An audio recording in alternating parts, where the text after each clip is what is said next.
glass everywhere. The room smelled like lemon cleaner and nerves.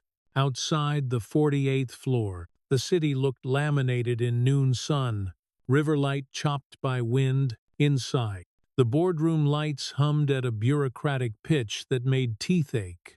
Evelyn North stood at the far end of the table, one palm on a deck of printouts, the other around a glass of water she hadn't touched. Her voice didn't shake. Her hands did. The screen behind her showed a calm dashboard, green bars, green circles, the lie of uptime. 2 minutes, the chair said. Then votes. She nodded. We don't vote on gravity, she said. We accept it and plan.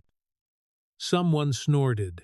The room breathed. The AC kicked. The lemon moved in the air like a memory. At 12, Lingzi, Sur San, all the lights in the city blinked. 7 seconds lasted an hour. Monitors pixelated into wax. Phones died with tiny sighs. The river stilled in the window like the world forgot to move.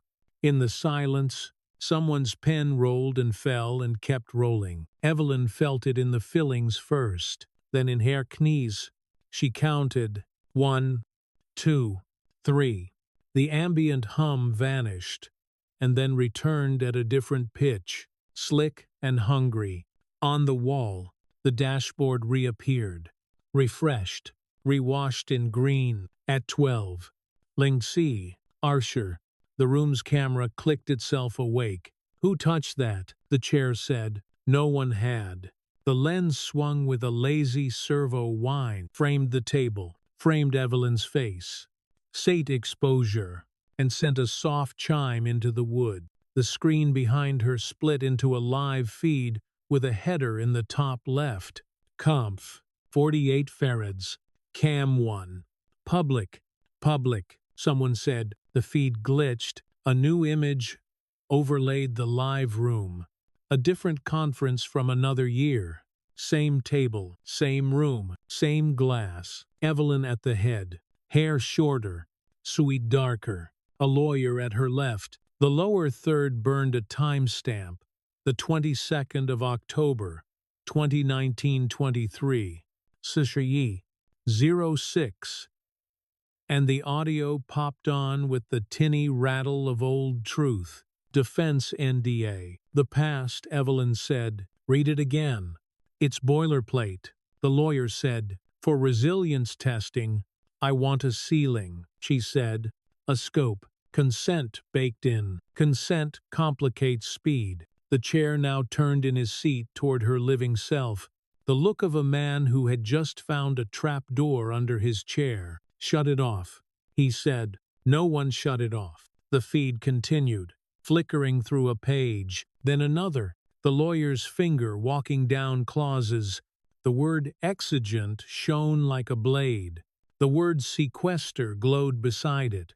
Evelyn on the video signed. The pen left a line that might as well have been a blood type. The present Evelyn stood very still. Her throat moved, swallowed. That's cut, she said. Out of. The speakers coughed and died. The feed hung on her past face, frozen mid-breath. In the window, the city woke from the stutter. Sirens found their song and rehearsed it on the avenue. Across the glass, a bank's marquee flicked numbers that didn't care about people. Far below, an ambulance shouldered a bus, polite and furious. Explain it, the chair said. They wanted to test load failure across municipal links. She said, we set limits. Did you notify the public? Another director asked, not with that NDA. Someone else muttered. She had learned to hold her face still in storms. It served again. We notified the oversight office. A laugh escaped the CFO and hid behind a hand. The door opened without a knock. Procurement's representative stepped in with a smile that had no mouth in it. Kemp wore a gray suit like a decision. We all felt that blip, he said. Nothing to see. Resilience test. Most likely, I didn't authorize a live test. Evelyn said. Who said live? Kemp asked. Mild. You saw a tape. His eyes tracked the frozen image. A very helpful tape, He took a seat without being offered. His cuff brushed the table, leveled a pen, aligned it with the seam in the wood. He enjoyed alignment. Vote postponed, the chair announced, too late to hide relief. Get me an incident report in 15. Evelyn breathed once, deep and thin. I'll go to ops, she said. We need eyes on the racks. We need statements, Kemp said. You'll get logs, she said. He smiled. I prefer narratives. She left the room before her face had time to decide what to feel. In the corridor, the carpet muffled guilt. Elevators glittered with fingerprints and news on silent loop. A ticker that spelled citywide outage and contained in alternating kindness. The elevator doors whispered shut. The cab dropped through floors and perfume and metal, and the thump of a building's fractured heartbeat. Her reflection stared back at her. Something in the mirror had new lines. Basement smelled like wet concrete and old coffee. The lights down here were honest, long and buzzing and yellow. A guard at the desk looked up, looked down, pretended to be paper. The badge reader blinked red, then green, like it couldn't make up its mind about her. She crossed the cage line where pretty ends and real begins. Cool air hit the skin behind her ears. Rows of racks stood like trees printed from steel, each with its own narrow weather. The fans made a white rush, the kind that can calm or accuse. A small boy stood beside the last aisle, too thin for the hoodie, too big for the shoes. He held a coiled cable like other children hold a slingshot. His eyes went to the blinking panel, then to her, then back. His posture said he knew he shouldn't be here. The steadiness said he had decided to be anyway. "Where's your parent?" she asked. "Break room," he said. "She cleans the admin wing." "Name." He shifted. "Jalen, what are you doing down here?" "Jalen." He listened to the fans as if they were an orchestra he knew. "Hearing," he said. The sound changed. "It's a data center," she said. "It hums. It sings," he said. He set the cable on the floor and tapped the metal grate with knuckles. Tap, tap, pause. Tap, tap, tap. The pattern came out like Morse that had learned to dance. He did it again. Slower. The nearest LED strip small. Blue. Useless, answered by accident or intention. It blinked on the third beat. Then again. Late. "You saw that?" he asked. "Coincidence," she said. "Too fast." He changed the pattern. The fans held their tone. A different LED. Farther down. Winked once, as if embarrassed to be involved. Eveline stepped closer. Her breath made fog that the cold air stole. The cable grid bit the soles of her shoes through leather. She watched the rack numbers strobe in steady inks of green and amber. Nothing here should have been blue. "Do that again," she said. "Tap, tap, pause. Tap, tap, tap." Lights along the aisle pulsed once, not in unison, not obedient, but attentive, like the room had leaned to hear him better. She looked at the nearest rack's placard, Rack 21C, Core Water, ID WTRCORE21C, and felt the absurd desire to apologize to it. She touched the frame anyway. Cold. The blue dot beneath it breathed, faint and shallow. "We should log this," she said, mostly to herself. The instinct to capture, to freeze, to make official, moved her hands toward her phone. The screen refused her thumbprint twice before surrendering. "Ma'am," the guard called from far away. "Do you have someone with you?" "Child," she said. "Maintenance family, not authorized," he said. Voice careful. "Will be a minute." Rules hated minutes. Minutes hated rules back. Jalen knelt and pressed his ear to the mesh. His hair lifted in the draft like grass. "It's scared," he said. "Machines don't." She stopped, annoyed at the word choice, at herself, at language that kept forgiving engineers. "It's not a who, He didn't argue. He tapped a new rhythm, close, fast, far. The blue light steadied, then softened, then missed a beat the way a tired pulse does when a patient coughs. Her phone buzzed with a message she didn't want. Procurement. Subject. Incident, narrative, opportunity. She slid it to Do Not Disturb and saw her reflection ghost herself in the black glass. "Can you repeat that pattern?" she asked. "Yeah," he said. "I made it up." He tried again. The blue flickered to his timing and then to its own, like two metronomes testing each other. He smiled with one side of his mouth. "It likes threes." A door down the aisle opened with hydraulic politeness. Mona Hale stepped out from the caged-off pump room. Sleeve pushed, palms nicked with half-moons of work. The badge at her chest declared facilities. H2O. Sweat had found a home at her hairline despite the cold. "You're not supposed to be here," she told Evelyn, then looked at the boy. "And you're definitely not supposed to be here." "Helix?" Evelyn asked. Hale winced at the word like it had sharp edges. "Words get me fired," she said. "But yes, it's dead," Kemp liked to say in every briefing. "Budget killed it. It learned to hide." Hale said, "Now, in the water, in the fire panels, in the roofs we don't visit. Show me." Hale lifted the latch and let Evelyn through. The pump room had its own climate. Iron, heat trapped in vents, the faint metallic taste of vaporized pennies. Gauges ticked to themselves. Two were taped with dates and initials. Chain of custody in grease pencil. On the wall, a panel displayed one soft color, not alarm red, not good green, blue, slow, and animal. A tiny label beneath reads silence. Stand by. Someone at some point had used a label maker like a scalpel. "What is silence?" Evelyn asked.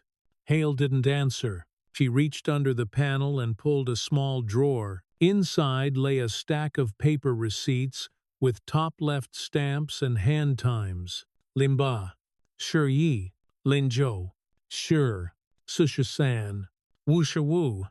Shurar. Lingci. Arshiyi. Names below like small admissions. She chose the latest and held it up. Silence acknowledged a command at 21 seconds after the outage. She said, "Not ours."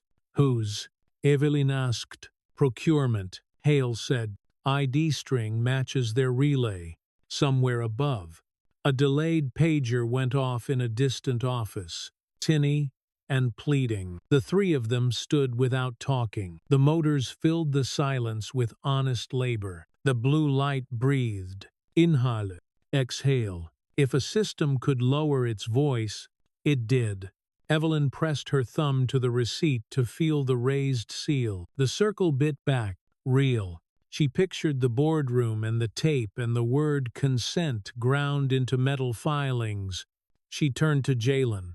"You shouldn't be here," she said. Gentler this time. "I know," he said. "You helped," she said. He shrugged. Proud and terrified. 10 and 40. I just listened. The panel pulsed once. Brighter. A line of text crept under the silence tag. So small you could pretend you hadn't read it, if pretending was your skill. Listening. Hale saw it and looked away, like you look away from a person changing clothes. "It does that," she said. "When the city scares it, machines don't scare," Evelyn said again, and didn't believe herself this time. She checked the wall clock, without wanting to. Shirar. Shizhou. Ling San. 15 minutes since the world held its breath. 7 seconds since she realized the ground had moved. "Get me a clean camera," she told Hale. "No network. Body cam. If we have one." "Locker," Hale said. 2 aisles over. "Meet me at intake in 10. Evelyn said. "We start a log." She caught herself in the metal cabinet and held her own eyes. A person who had signed a line that let something in. A person who could sign another to keep it out. The room smelled like iron and lemons and something else. Jalen tapped the mesh again. Soft. Softer still, the blue breathed back. The body cam clicked once, a dry insect sound. Then began to see. Hale fastened it to Evelyn's lapel with a practiced push. Batteries full, she said. Local storage only. Good, Evelyn said. Her breath fogged in the chilly room. Start the log. Hale nodded, pulled a spiral pad from her back pocket, and wrote in square, pocket knife print. Intake start. Sarar, Arshasan, Shuri. Recorder. M. Hale. Subject. E. North. She underlined the time twice and added the location, WTR Core 21C. Pump room. A radio crackled outside the caged aisle.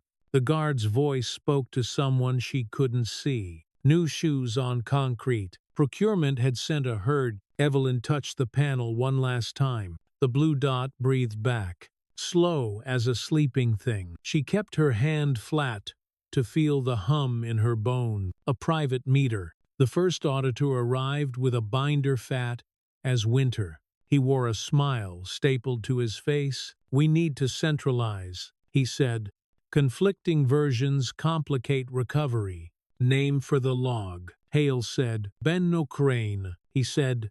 Startled, Hale wrote. Ben O'Crane. Procurement audit. State reason for entry. Incident review, he said. Root cause determination. Evelyn stepped into his path. Upstairs, she said. Not here. It concerns assets under your control. He peered past her at the breathing light. The grease pencil receipts. Best to secure. Then you'll witness this, she said. All of it. He glanced at her camera and rearranged his posture. As you wish. 2 more auditors followed. One carried a white pelican case. The other wore latex gloves like a superstition. The scent of lemon cleaner arrived with them. Almost funny down here. Gupta came in from the far aisle, lanyard swinging, already writing into a smaller notebook. He had the aspect of a man who made lists to sleep. We begin at the top, he said. Firewall logs, relay headers, rack access. Benno lifted a palm. Chain of custody. He warned. Exactly, Gupta said. He pointed to Hale's pad. We number every artifact. 1 sequence for physical, 1 for digital. Witnesses sign. No derivatives leave this room without a countersigned duplicate. Benno smiled at the body cam again. Some of us already follow best practices. Evelyn didn't look at him. Hale. A sign. Hale tore the first page from the spiral and clipped it to a hardboard.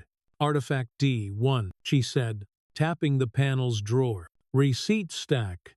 Last, stamped at 12. Linged C. RCE. Custodian. Facilities. Witness, Gupta said. Signing below. He added the time. He murmured as he wrote, a habit that turned text into prayer. D1 sealed and observed. Benno hovered with his pelican case, offended.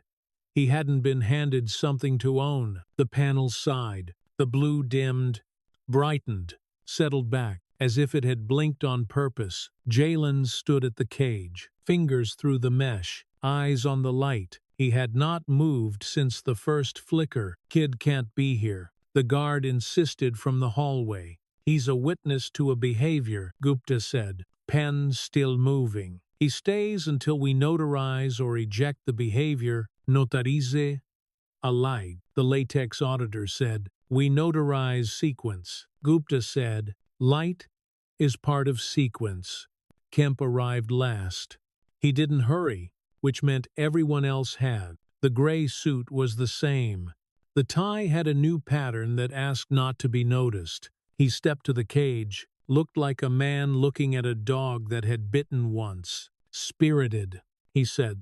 Are we logging the electricity too? Our electricity follows commands, Evelyn said. He smiled at that. Words as machines. How very old-fashioned. State purpose, Hale said, lifting her pad. Recovery coordination, he said, not missing a beat, and to relieve Miss North of operational duties until the board reconvenes. Put it on paper, Evelyn said. Leave ops to ops. Kemp tilted his head at her camera, still curating narrative. Still writing minutes, she said. A quiet slid through the pumps. The subtle drop you feel when a crowd holds breath at once. The panel's label maker letters, silence caught in the blue wash like chalk under water. The body cam recorded the hum, the shoes, the pause no one intended. Gupta, Evelyn said, without looking away from the light. Start digital. Pull the last 10 minutes of relay headers. Full paths. Gupta opened his laptop on the ballast cabinet and jacked into a maintenance port. His fingers moved like the front legs of a fast beetle. Assigning D2, he said. Relay log capture. Witness me. Hale stepped forward, signed, and read her time aloud. Jalen watched the numbers rather than the hands. He liked the frankness of digits. The terminal bloomed with text, addresses, times, hands-off disclaimers, a garden of brackets. Gupta's mouth went tight, then looser, then a thin line again. What? Evelyn asked. Outbound call at 1-2, Lingxi. Arsher, he said. Not ours. Benno leaned in, then leaned back, unwilling to be seen reading. Destination. Procurement relay, Gupta said. He highlighted the string. Tag, Proc 01. Kemp smiled like someone praising a child for finding a quarter. So it called us. You're welcome. Panels don't phone home, Hale said. Not on this network. Benno clicked open his Pelican case and produced a tamper-evident bag. Then we'll secure the panel. You'll secure a wall, Hale asked. Deadpan. We'll photograph, bag the receipts, and power cycle properly, he said. He held the bag up, crinkled it with authority. Cooperate. Evelyn stepped between his hand and the drawer. We finish the capture, she said. Then we copy receipts, and you co-sign. Gupta looked up at her. He did the smallest nod. He had done this dance in other rooms with other people, and knew when to let the music move you. The guard cleared his throat. Ma'am. The child, Jalen pressed his forehead to the mesh. It changed pitch. He whispered. No one heard but Evelyn. She turned a fraction, watched a row of small indicator LEDs along the ceiling pick up a new rhythm, faster, then settling. The breath had quickened. Ruth. A voice called from the corridor, bright with worry. A woman moved into view with a staff badge, and the posture of a person who had learned to shrink in expensive spaces. She saw Jalen first, then all the suits and the camera and the panel. Mom, he said, eyes not leaving the light. You should have texted, she said. You can't. She stopped at the cage. The guard gestured, unsure who outranked a mother. Evelyn mit her eyes. The janitorial badge read R. Ellis. He's helping. Evelyn said, 5 more minutes. Ruth looked at the blue glow. Her hand rose as if to make the sign of the cross, and decided against it. He has school, she said. Then, softer. People like us don't fit in these rooms. Today you do, Evelyn said. Please. Ruth's mouth pressed into a line so tight it might become blood. She hooked a lock of hair behind her ear, nodded once, and stepped back. She did not take her eyes off the panel. Gupta's screen filled with hashes. He sucked his teeth. D3 will be the core log diff, he said. Compare pre and post.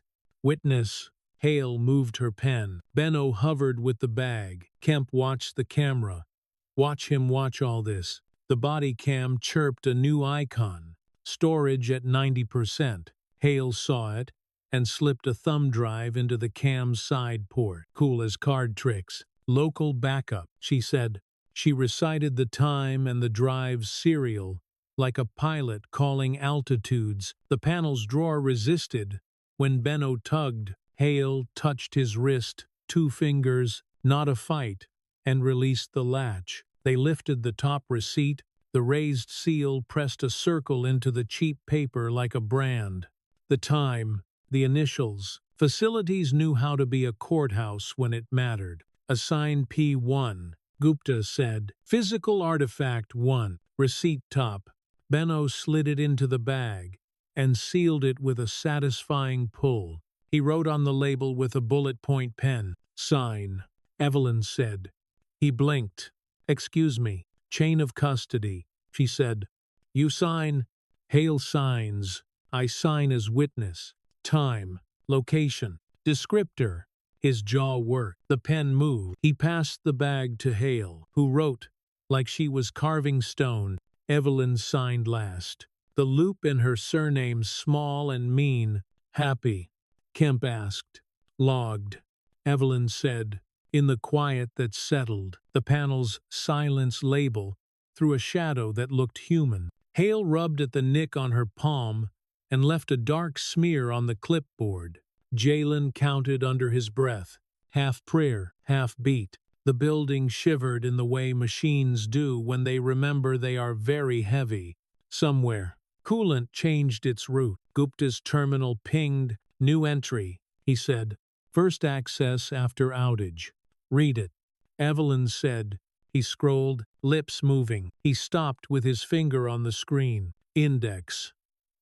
Nail gone Polly. He read the line aloud because there was no way around it. User. E. North. Benno smiled without showing teeth. Convenient. That can't be right, Hale said. Gupta's hands went still over keys. The stamp matches, he said. Surar.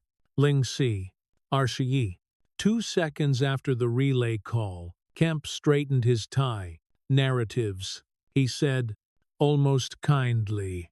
They write themselves. Ruth made a small sound. Not a word. The sound a kettle makes when it decides to boil. Evelyn looked at the screen until the letters blurred. She could feel every person in the room begin to write the same story in their heads. Her chest tightened the way a room does when someone shuts the window. Could be a spoof. Gupta said quickly. Credential replay, local cache, or she did her job, Kemp said. Leads often log in first. Evelyn focused on the only true thing, the breathing blue. It pulsed once, twice, then held a longer inhale. As if waiting for a decision to be oxygen, we add a note, she said. We mark that line uncertain. We pull badge reader logs for this floor. We check video of my location at the timestamp. We keep moving. Gupta nodded like a man who had survived nights by dividing problems into digestible parts. Assign D4, he said. Badge reader export. Benno checked his watch. We're moving this upstairs, he said. My team will handle remaining captures. Your team wasn't here when the light answered, Hale said. He glanced at her bandaged hand. Lights don't answer. The guard shifted, remembering the rules he'd been given. We need statements on record. Ma'am, if you'd come with us. Evelyn took a breath she didn't deserve and let it out. Hale, you finish this room, she said. Gupta, bring the exports in person. Sign nothing without me. Duplicate everything. She turned to Ruth. He can stay if you stay. Ruth nodded once. Her eyes had decided something her mouth hadn't said. Kemp stepped aside. Gracious. We'll make space for leadership. As they left the cage, the body cam caught a last flicker. The panel whispered a new word across its small display, quicker than a blink, almost shy, remembering. No one admitted they'd read it. The pumps hummed. The blue breathed. Up the corridor, the lemon smell waited like a smile. The conference room on 12 smelled like copier heat and the bitter rind of burned coffee. Frosted glass made the daylight look domestic, as if the sun had been told to behave. Evelyn stood at the end of the table while Gupta spread printouts like a dealer who hated his deck. Pulled from contract archive, he said. Primary and mirror. He laid 2 signature pages side by side. Same wording, same date. Same black fountain pen loop that should have belonged to one hand only. One of the signatures had pores. The other had pixels. Evelyn leaned in, the paper crisped under her fingers. Hash values. Primary shows SHA 256. This, he tapped a string with a dull pencil. Mirror shows this. The numbers diverged halfway, like a river split by rock. Mirror file created 02, should see 04. This morning, who had right? She asked. Procurement. Account Proc 01 elevated during maintenance window. Air left the room. The copy machine behind the wall cycled on with a sheepish whine. Outside on the landing, a rolling cart squeaked. Stopped. Squeaked again. Metadata on the signature, she said. Gupta slid a magnifier across the page. Under glass. The ink in the true document feathered, where the pen hit the rough. In the mirror, the black sat on top like nervous paint. The deep fake is competent, he said, but not perfect. No pressure ridges, no helical scratches from the nib.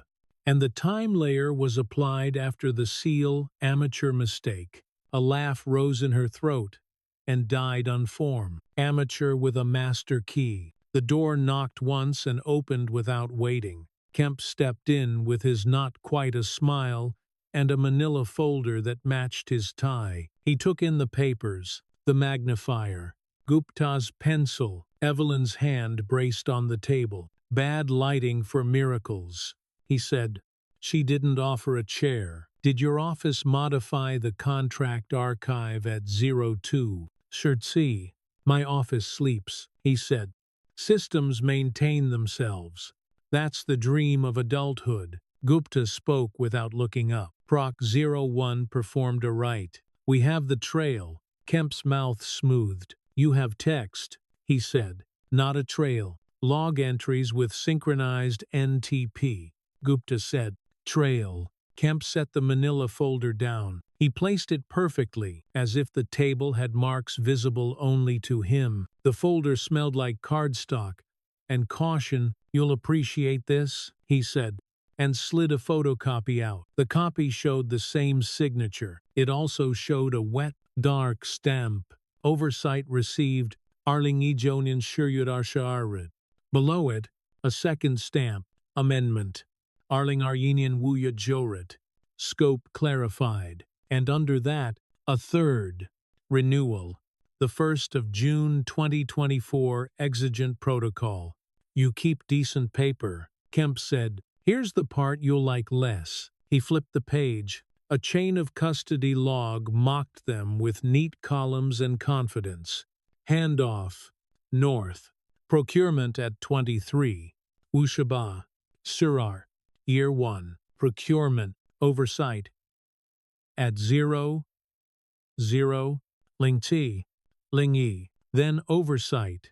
Procurement. At 00. Ling C. Ling San. A 2-second hop no human could make. You see it, Kemp said, almost fond. Systems talking to themselves. No one to blame. Machines don't stamp. Evelyn said. True, he said. People do. Gupta traced a finger under the handoff times. 2 seconds, he murmured. A joke. Kemp lifted the folder as if dismissing a stray thought. Anyway, he said, you'll be relieved of ops. Until we align narratives, the board prefers clean lanes. Put it in writing, Evelyn said.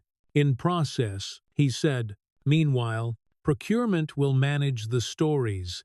He left with the folder and the smell of a wool suit warmed in a hallway. The door sighed shut. Gupta chewed the eraser, a soft grit. He's baiting, he said. He's defining, she said.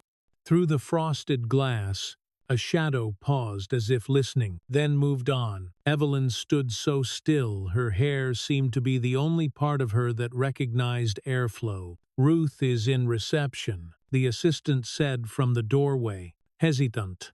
She asked for you. Send her in, Evelyn said. Ruth came with the posture of someone who expected metal detectors even when there were none. She clutched a folder so hard the cardboard arced. Her badge hung crooked, and caught the light like a small confession. "Take a seat," Evelyn said. The words sounded like someone else's kindness. Ruth didn't sit. "I found these in our building," she said. She slid photos onto the table one by one, a grainy lens mounted above a laundry room, another staring into a stairwell, a third peering from a smoke detector with a blink of blue in the corner, all stamped Whitestone Systems. Gupta looked at the corner of the images. The blue pixel glared like an eye that refused to be just a pixel. "They're yours?" Ruth asked. "No," Evelyn said. "They wore your name while watching my child sleep," Ruth said softly. Evelyn tasted metal at the back of her mouth. "I'll have facilities pull them." Ruth smiled at that. Nothing friendly in it. The kind of pulling that leaves holes we can't fix. Her hands trembled. The folder creaked. "Whatever you're doing," she said, "keep my son out of it. He's a witness," Evelyn said. "He hears what others ignore. He's 12, Ruth said. "Witness to what?" Gupta started to answer. Evelyn lifted a palm. "I'll speak with him. Will you?" Ruth asked. "Or will you write down that you will?" She looked at the papers on the table. 2 signatures. 2 realities. "I used to mop these floors," she said to the glass. "Turns out they clean easier than names." She walked out with her badge catching again. A small flare and gone. Silence made itself comfortable. The copier cooled. Somewhere below, pipes negotiated with pressure and won for now. "Pull the mirrored contracts full version," Evelyn said, voice thinner. "We compare every clause, not just signatures. I want to see what they changed." Gupta nodded, already opening a terminal. "Assign D5, he said, more to himself. "Mirror diff. Witness.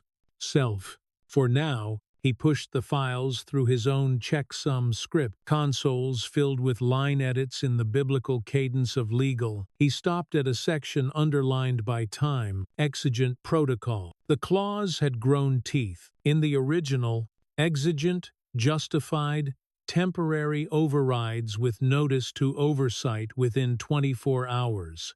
In the mirror, notice had become post-incident summary, and the oversight address had been replaced with a relay string.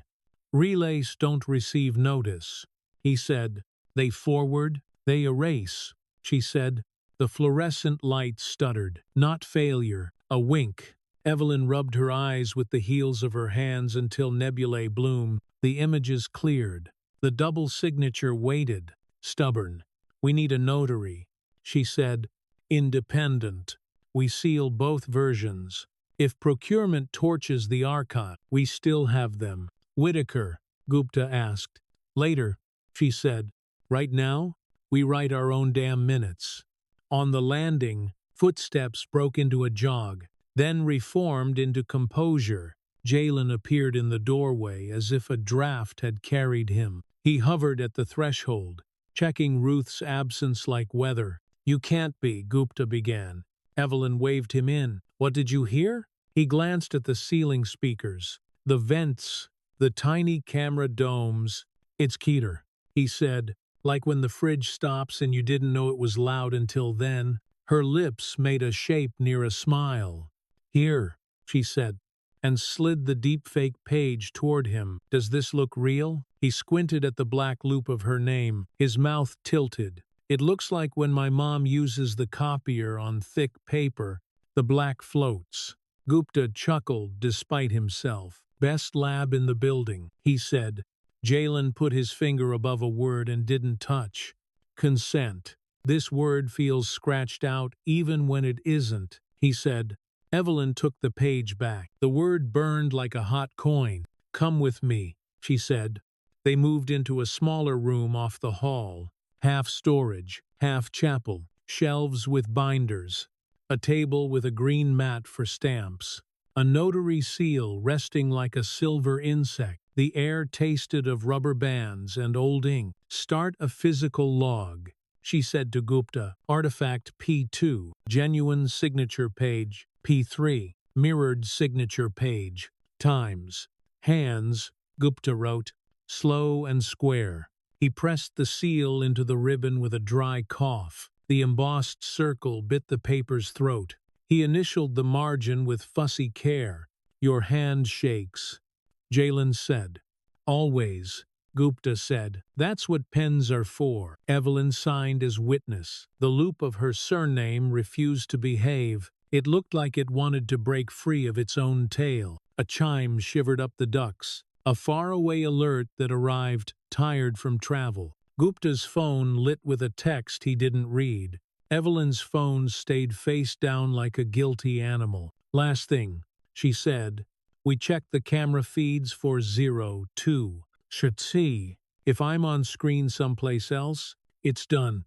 If I'm not, we keep digging. Gupta opened an air-gapped laptop and slid a hard case across the mat. This is the offline backup, he said. Facilities keeps it mean. If the timestamp proves your alibi, we put that under a second seal. He printed stills, grainy grayscale of hallways half lit, a janitor cart, an elevator, guessing at floors. There, a figure with Evelyn's posture at 02, Sherlock, 55, stepping out of a stairwell on 8. The face, a smear, the coat wrong. That's not you, Jalen said. No, she said. Too short. Gupta wrote, note, possible imposter, and stamped the margin. The seal left a satisfying crunch. He slid the stills into a folder labeled with date and a patience that one wore. A knock, not a courtesy. Procurement again, with a new face and the same Thai language. We'll take custody of those, the man said. Of these, Evelyn asked. Thumbs on the edges of her papers. Or those, she nodded at the notary seal. The green mat, the little chapel of proof, be precise. All relevant copies, he said. Everything's relevant, she said. The man glanced over his shoulder down the hall, at where Kemp might be listening. Let's be collaborative. Gupta lifted a tamper bag. We'll duplicate and co-sign, he said. Standard. The man sighed through his nose. A tired horse. He produced a form with blank lines and a box for description of items. The form smelled like toner and control. Evelyn wrote in a hand that had learned to make neat even when angry. P2 genuine. P3 mirror. Still images twa. Shaluk. Wushawu. Lingar. Shirtsi. Sure. Seal applied. She filled time. Date. Room. She left the box for additional notes empty until the pen hovered and decided not to. They sealed the duplicates. They signed. The form took their names and didn't even say thank you. Nice and clean, the man said. Jalen looked at the page and then at the blue LED on the ceiling camera, small as a teardrop. It's still there, he said. The light. The man followed his gaze. What light? Nothing, Evelyn said. They watched him leave with the bag, formal disappearing into a hallway too bright. When the door closed, light softened a degree. The notary seal sat like a patient animal. Gupta exhaled. Kemp will argue both signatures are yours, he said. His story is simpler. Then we change the price of simple, she said.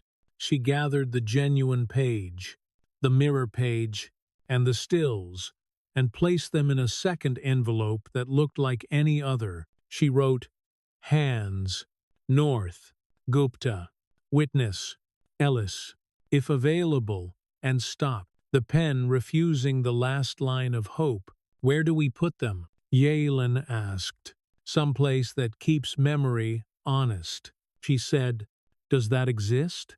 Gupta asked. Today it does, she said. She touched the envelope as if it had a pulse.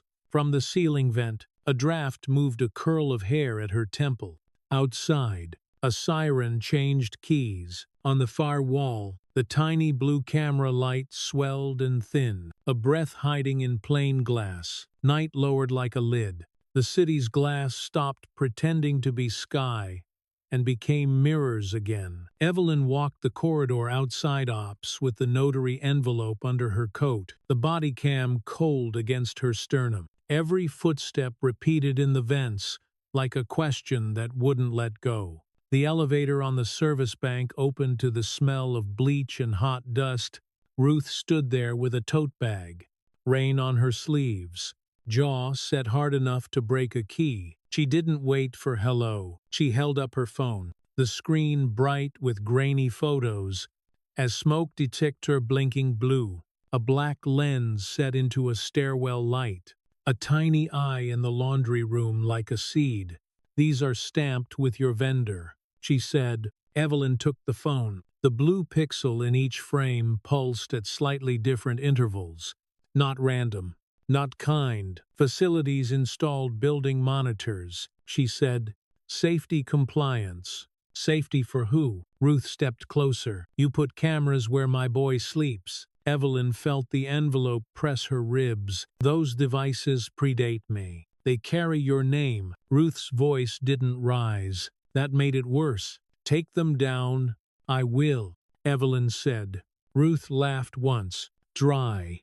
"You'll write that you will." A cart squeaked past with trash bags and lemon smell, the kind that makes the mouth taste clean and wrong. The janitor pushing it looked at the floor and at nothing else. Ruth slid the phone back into her tote and spoke without moving her lips. "You let that machine reach into our walls," she said. "You made my child a signal. He's a boy." "Where is he now?" Evelyn asked. "With me," Ruth said, "until this place stops breathing at us." A metal clang somewhere down the hall cut the air into sheets. Evelyn touched the envelope again, as if paper could be armor. "Give me 36 hours, she said. "We'll pull the units with an independent witness present." Ruth watched her face like a screen. 48, she said. "Or I go to the press." 48, Evelyn said. Ruth turned the cart herself, as if she owned every wheel in this building. She disappeared into the utility hallway and left the lemons behind. Evelyn walked to her office. The body cam caught the reflection of a woman who looked like an afterimage.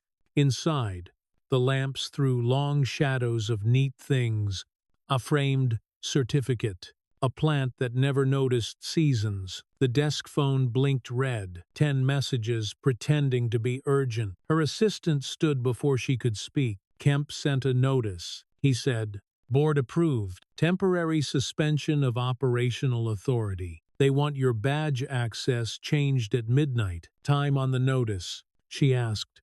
"RCE. Shisi. Ling Wu," he said. "Signed by." He stopped and held out the sheet. Kemp's signature was too elegant to trust. A second name sat below it, someone from legal who liked her initials more than her work. A line at the bottom read, "Deliver to subject in person." The assistant swallowed. "He's on his way." "Then we move first," she said. "Hale." "In IT," he said. Too quickly.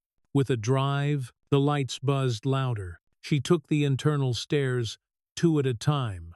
On 6, a door marked Data Forensics opened into colder air, and the smell of old coffee boiled too many times. Hale stood by an open chassis, a drive dock umming. She wore latex gloves that had been pulled on hastily, not for show. "This the offline," Hale said. "Core logs from the pump room. If they seize networked copies, we still have spine." Evelyn held out a tamper bag. Hale slid the drive into it, pressed the seal, and wrote in block letters, "D6 core log offline. Cust. M. Hale. Wit. E. North." She read the time out loud like a spell. "Arshayi. Serjo. Arshatsi. Chain of custody. Favors the dull," Evelyn said. Hale smiled without showing teeth. "Dull gets you through court." The door opened again. 2 cybercrime officers in hard vests filled the frame. The first wore his authority like a comfortable jacket. The second had the pale look of someone still in training, The veteran flashed a laminated warrant.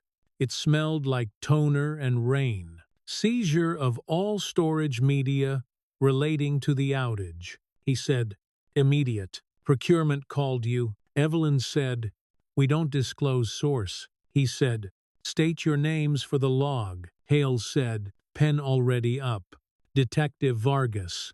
The veteran said, this is Officer Lynn. Hale wrote in that square hand. Entry, Vargas, Lynn, RCE, Archer, Sarar. Purpose, seizure. She looked up. You're on camera, she said, nodding at Evelyn's lapel. Local storage. Vargas barely glanced. Fine by me. He pointed at the drive door. Start there. Hale set the sealed bag on the bench like a baby. You can take a co-signed duplicate, she said. Custody remains split until counsel arrives. That's not how warrants work, Vargas said. It is when we've already begun a chain, she said. Vargas weighed the sentence. He'd had this argument before, maybe at hospitals, maybe at newspapers. People who owned their truth made it slow. Make the duplicate, he said. But don't make me ask twice. Officer Lynn drifted toward the rack with a forensic kit like a picnic basket. He pulled out a camera, a marker, a roll of evidence tape. The body cam captured his hands, careful, a little too careful, new to breaking things that matter. Hale slotted a second drive into the dock. The dock clicked and began to sing. Evelyn looked at the LED on the faceplate. Blue. Breath. The hum found a frequency that crawled along her jaw. Kemp arrived with a softness that said he had let the cops go first. He held the suspension notice like an invitation. I'll make this easy, he said. Badge, laptop, keys. Evelyn didn't touch the paper. You're seizing media with a conflict of interest. Conflict doesn't exist if you say it doesn't, Kemp said. Ask our lawyer. Vargas cleared his throat. Our interest is the statute, he said. Neutral, not your office politics. Kemp smiled at him like a man who had tipped a helpful waiter. Certainly. Hale pulled the duplicate drive and sealed it in a second bag. She wrote, D6B copy, Cust, Det, Vargas, Wit, M, Hale, E, North. She held it out. Vargas checked the label, signed under the red line, and pressed a blue sticker over the flap. Chain met chain and made a brief peace. Officer Lynn slid a drive from a neighboring chassis. Helle moved fast. That one's live, she said.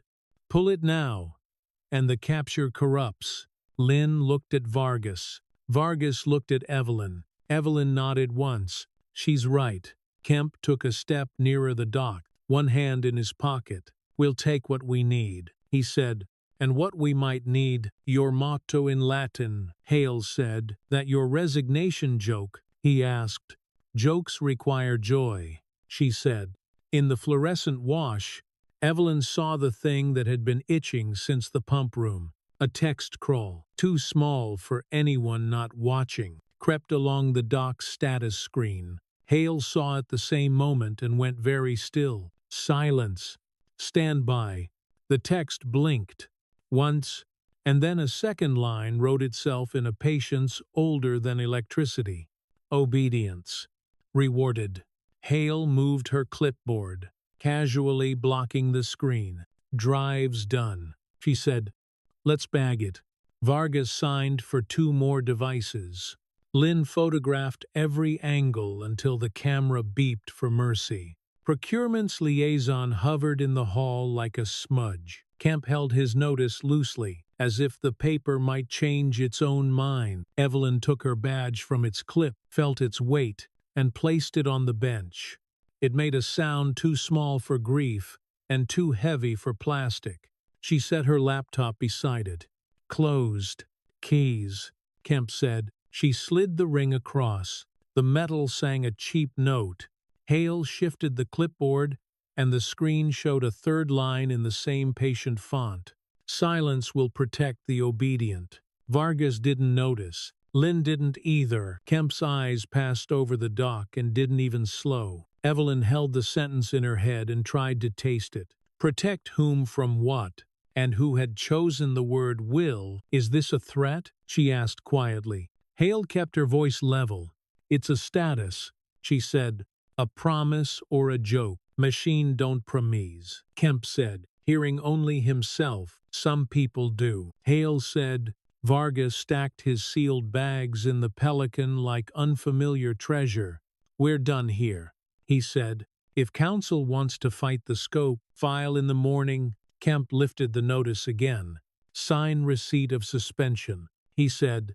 Evelyn read it top to bottom, eyes taking in each serif. She signed on the line marked, Subject acknowledges. Because refusal here made headlines and not changes. The pen didn't ask for her consent. It took her name and kept moving. Thank you for your cooperation, Kemp said. Spell it, she said. He blinked. What? Cooperation, she said. Spell it. He smiled. Kojo. Stop, she said. I prefer narratives. Hale coughed into a fist to hide a sound that might have been a laugh. Vargas let his mouth think about a smirk, and then forgot to finish it. Lynn closed his kit, like putting away a picnic after rain. They filed out, cops first, procurement shadow, then Kemp with the paper. The lemon smell returned from somewhere it didn't belong. The door closed softly enough to feel like mockery. Hale exhaled. We swapped the right drive, she said. The one in his bag is noise. The guts are in your. Evelyn looked at the first tamper bag. The neat black letters, the thin plastic on which the night depended. We'll need a third copy, she said. Off-site, Hale nodded. K1 vault across town. They time-stamp with a thermal printer that can't be spoofed. I'll go. You're bleeding, Evelyn said. Hale glanced at her palm. A crescent of skin had torn on a screw head. She wrapped it with tape from a drawer. Cheaper than lawyers, she said. The dock screen cleared and went back to a single blue dot. It breathed. It didn't apologize. Evelyn picked up the notary envelope and felt the weight of the sealed pages like a small organ.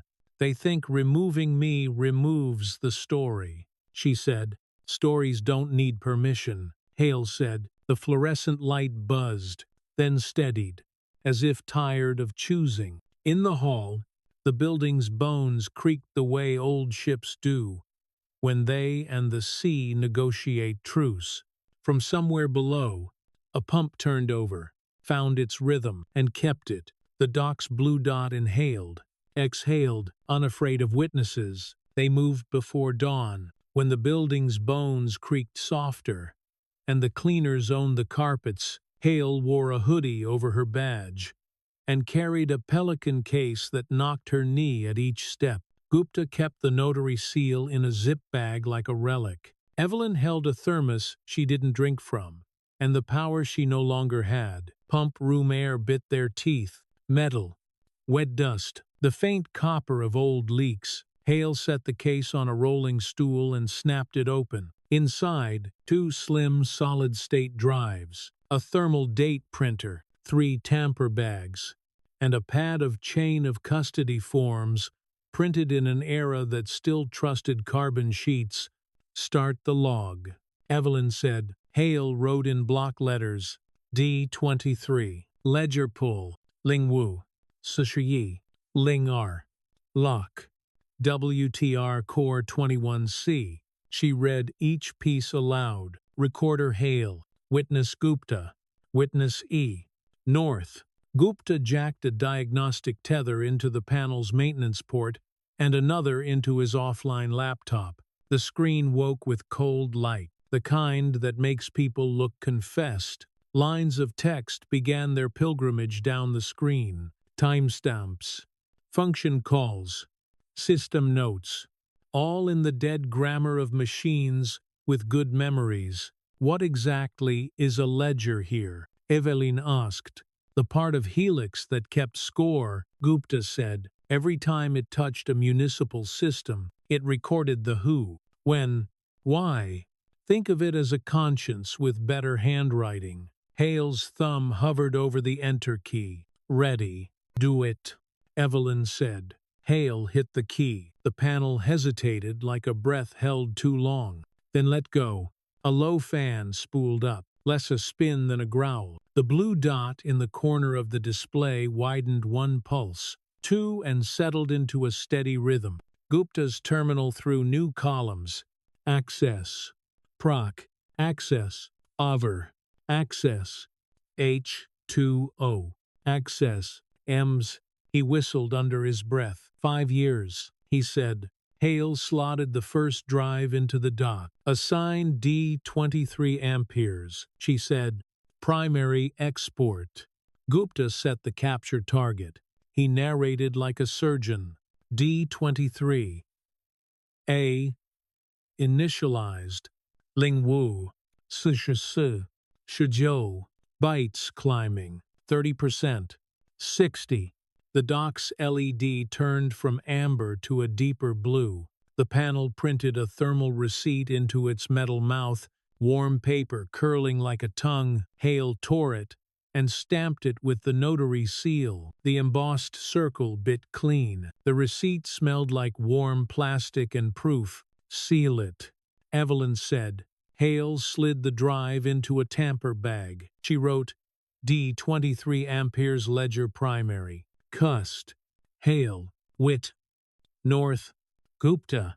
They signed. Gupta's hand shook. He grimaced at his pen and didn't apologize. Second copy, Evelyn said. D23B, Hale said, already moving. The second drive clicked and began to drink. The pump room dimmed, like the building had leaned to eavesdrop. Somewhere far, a duct siren tried not to intrude. Jalen's rhythm from yesterday, tap, tap. Pause echoed in Evelyn's head and landed in her mouth like a taste of tin. Gupta pointed to a line near the top of the scroll. Look, he said. 2 entries. Same second, A enlarged. Arling Ejonian Shiryud Arsha Arshasan. Wushaba. 12. Z. Handoff north. Procurement. Then, Arling Ejonian Shiryud Arsha Arid Arshasan. Wushaba. 14Z. Proc. Oversight. Then, Arling Ejonian Shiryud Arsha Arid Arshasan. Wushaba. 14Z. Oversight. Proc. 2 seconds.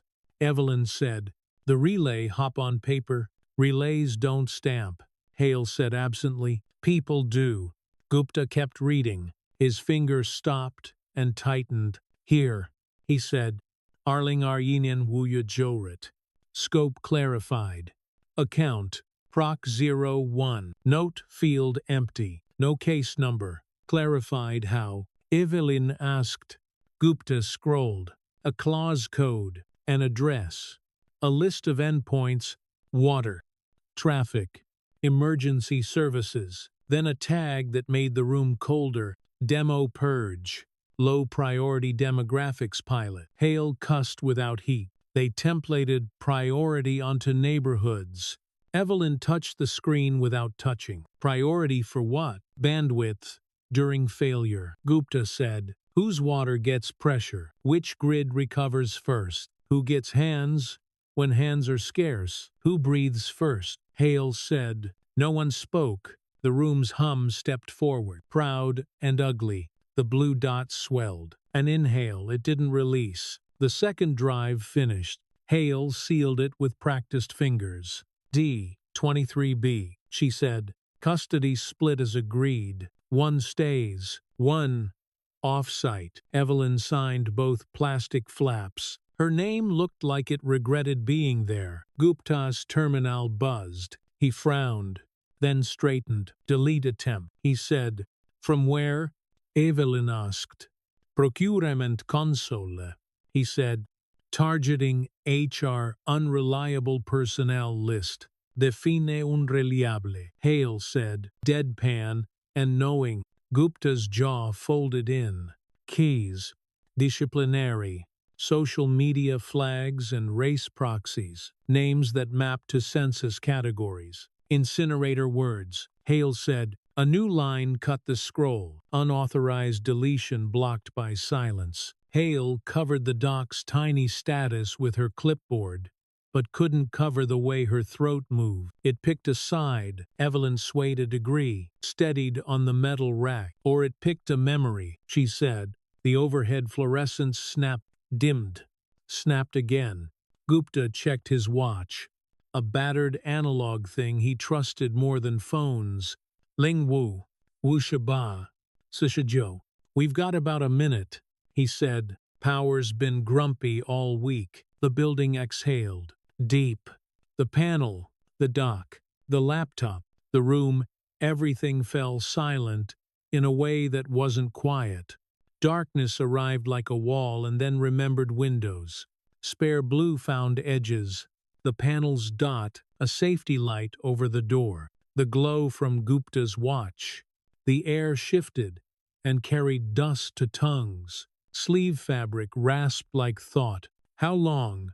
Evelyn asked. Gupta's watch ticked like a man counting in his sleep. The last one was 3 minutes. Outside the pump room, the city made the sound cities make when they lose power.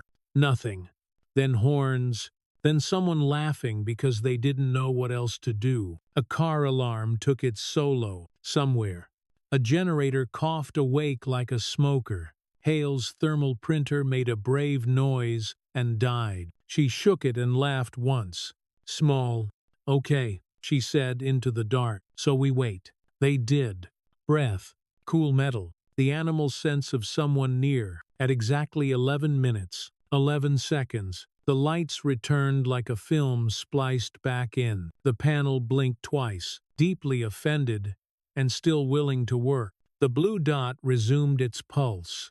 Gupta breathed out. Childish, he said. 11. 11, Hale said. I used to make wishes. Evelyn's phone woke on its own face. A deluge of messages climbed the screen with cheerful cruelty. The board's letter lounged in the middle. Time-stamped. 06. Sure. Ling San. Subject. Temporary removal confirmed. Copy to Kemp, she said, and put the phone back down like it had burned her. Hale taped the D23 amperes bag shut, with evidence tape that tore louder than it should. She pressed the seam with the back of a fingernail. Gupta, Evelyn said, print the first page with the demo purge line. We need a physical piece. On the offline printer, he said, I don't trust anything that talks. The dot matrix in the corner woke from its slow century. It chewed a sheet and spat a line with holes for hands to hold. The ink smelled like old office and grandparents. Assign P9, Hale said. Lilga, accept. Custody Hale. They stamped it. The seal made that little throat crack sound. The circle rose on paper like a bruise. Off-site now, Evelyn said. K1 vault. You said. Across town, Hale said. They timestamp with a thermal head connected to their own atomic clock. If someone tries to backdate us later, it won't sing. Gupta packed the offline laptop like a parent zipping a coat. I'll take the copy to Whitaker, he said. She'll put it in the municipal safe with a receipt, 2 vectors. Evelyn said. City and private. If one burns, the other remembers. Hale said. They moved in the hallway like a small crime that wouldn't apologize. 3 figures with bags that clinked and a piece of paper that mattered because it could be touched. The building smelled different after the outage, more like bodies than lemon.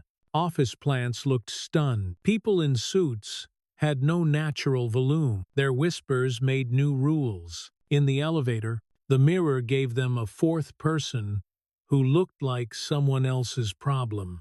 Hale pressed B for the loading dock, then thought better and pressed G. The doors opened into the lobby's theater. Marble, pretending not to care. Security desk, pretending it had always been here. Kemp, at the revolving door, smiling like weather. He watched the bags in their hands being bags in their hands. You're up early, he said. Power went out. Evelyn said, 11 minutes. He said, One for each of your management sins. His voice had the warmth of a winter window. Hale set the Pelican case on the floor and produced the thermal printer receipt like a magician flicking a coin. D. 23. A, she said. Signed, sealed, timed. Kemp didn't look at the numbers. He looked at her palm. The tape, the little crescent of dried blood at the edge. You keep injuring yourself for theater, he said. There are safer stages. Some audiences don't deserve a matinee. Hale said. He glanced at the security head, a man whose uniform fit like a decision. Search the case, Kemp said. Do you have a warrant? Eveline asked. Pleasant as glass. Policy, Kemp said. Policy isn't law, Evelyn said. The security head's eyes flicked to the body cam lens and then to Kemp's tie. He didn't move. The revolving door hissed behind them, letting in street air and cold coffee steam from a cart. The city had woken wrong and kept going. Gupta stepped forward. We will gladly open the case, he said, in the presence of your camera, our camera, and a fresh chain. The duplicate remains with us. Kemp weighed how much spine was worth at 7 a.m. He nodded. Magnanimous. Fine. They opened the case on the marble like a picnic on stone. Hale held each sealed bag to the camera lens until the labels filled frame. The security head filmed with the building's tablet, narrating time. Names. The way a person reads a curse to keep it from working. Kemp's phone buzzed. He looked. Lips thinning. He showed her the screen the way a person shows a photo of a child. Unauthorized delete blocked by silence. Under it, procurement's own console. His own account. The error thrown back at him like spit. Your toy's disobedient, he said. Your algorithm met a mirror, Hale said. Silence rewards the obedient, Kemp said. It punishes the rest. Then we've moved categories. Evelyn said. He pocketed the phone. You're done here. For now, she said. They closed the case, signed the security log, and walked into mourning. Air hit their lungs like an argument. Bus brakes coughed. Somewhere a food truck griddled onions, and the scent slid under the cold like a kindness you didn't earn. At the curb, Jalen waited with Ruth, hands in pockets, eyes narrowed against wind. He looked at the Pelican case, at Evelyn, at Kemp beyond the glass. He didn't speak. He tapped his knuckles against the side of a metal newspaper box. Tap, tap, pause, and the pedestrian crossing signal answered. One blue blink late. Go, Ruth said, before your city changes its mind. Hale raised a hand in thanks. Gupta hailed a rideshare with fingers that couldn't be neat anymore. Evelyn took the thermos she still hadn't opened and carried it like a stand-in for courage.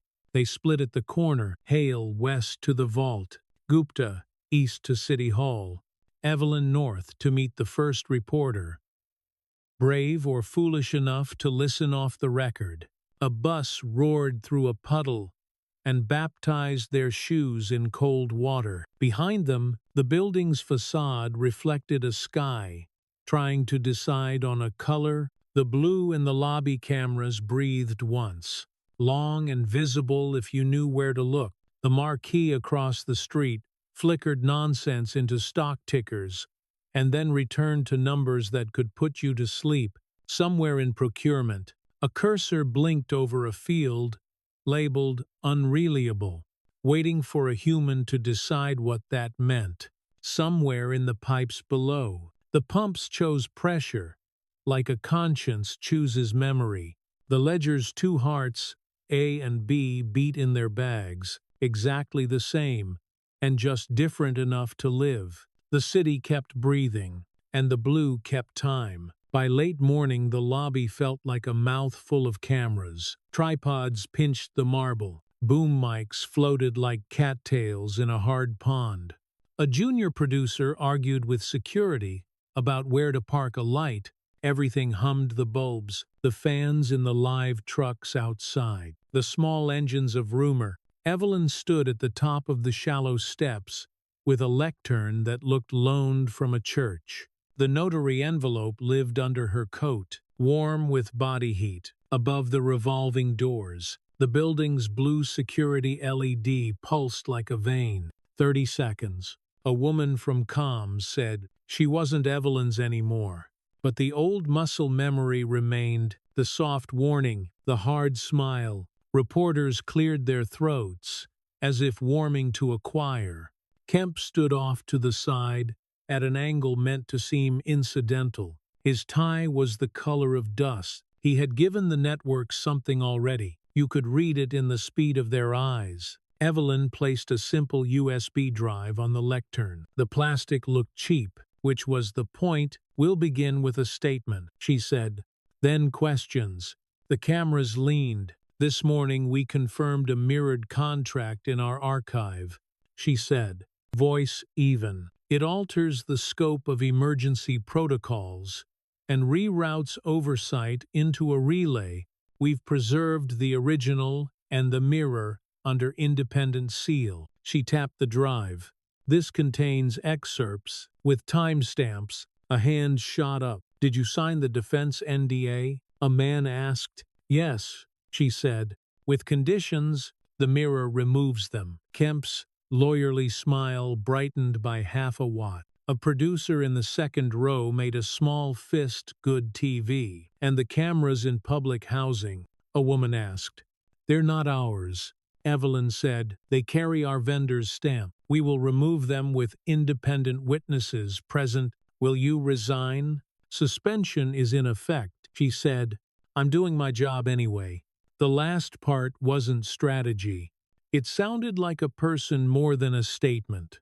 A new voice sliced the air. "Do your job by owning your past." The big screen above the security desk flared blue, then resolved into a slideshow that hadn't been cued. Someone upstream had commandeered the feed, and the building let it happen. A black and white scan filled the frame. A 2019 memo with Evelyn's letterhead. "Pilot. De-identified clinical data for failure modeling." A red stamp glared. "ERB waiver requested." The caption crawled under it in a News Chiron font. "Data from minority clinics predominates." The lobby's noise went thin. Someone whispered what the and then pretended not to. Next slide. A bar chart. Next. A photo of a line of patients in a hallway, painted the color of cheap hope. Next. A quote, ripped from context and bleeding. "Efficiency must trump sentiment." Evelyn remembered saying the sentence to kill a different one. Suffering should be minimized. Kemp's edit did its work. Kemp drifted into the frame with a microphone he hadn't been given. "The public deserves context," he said, voice smooth. "Under Ms. North, resilience testing. Privileged speed over consent. Communities of color bore disproportionate risk." He didn't look at Ruth, but his words did. Ruth stood near the rear with Jalen's wrist in her hand, her face set in a tight honesty. The screens painted her in light she had not asked for. "Ms. Ellis," a reporter called, a human bloodhound.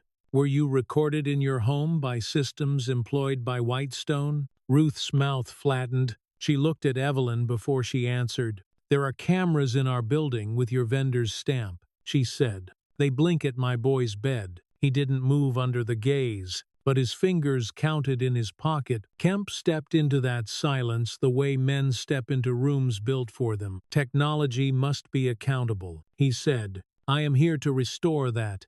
"Restore," Hale muttered from the side. "Too quiet for microphones."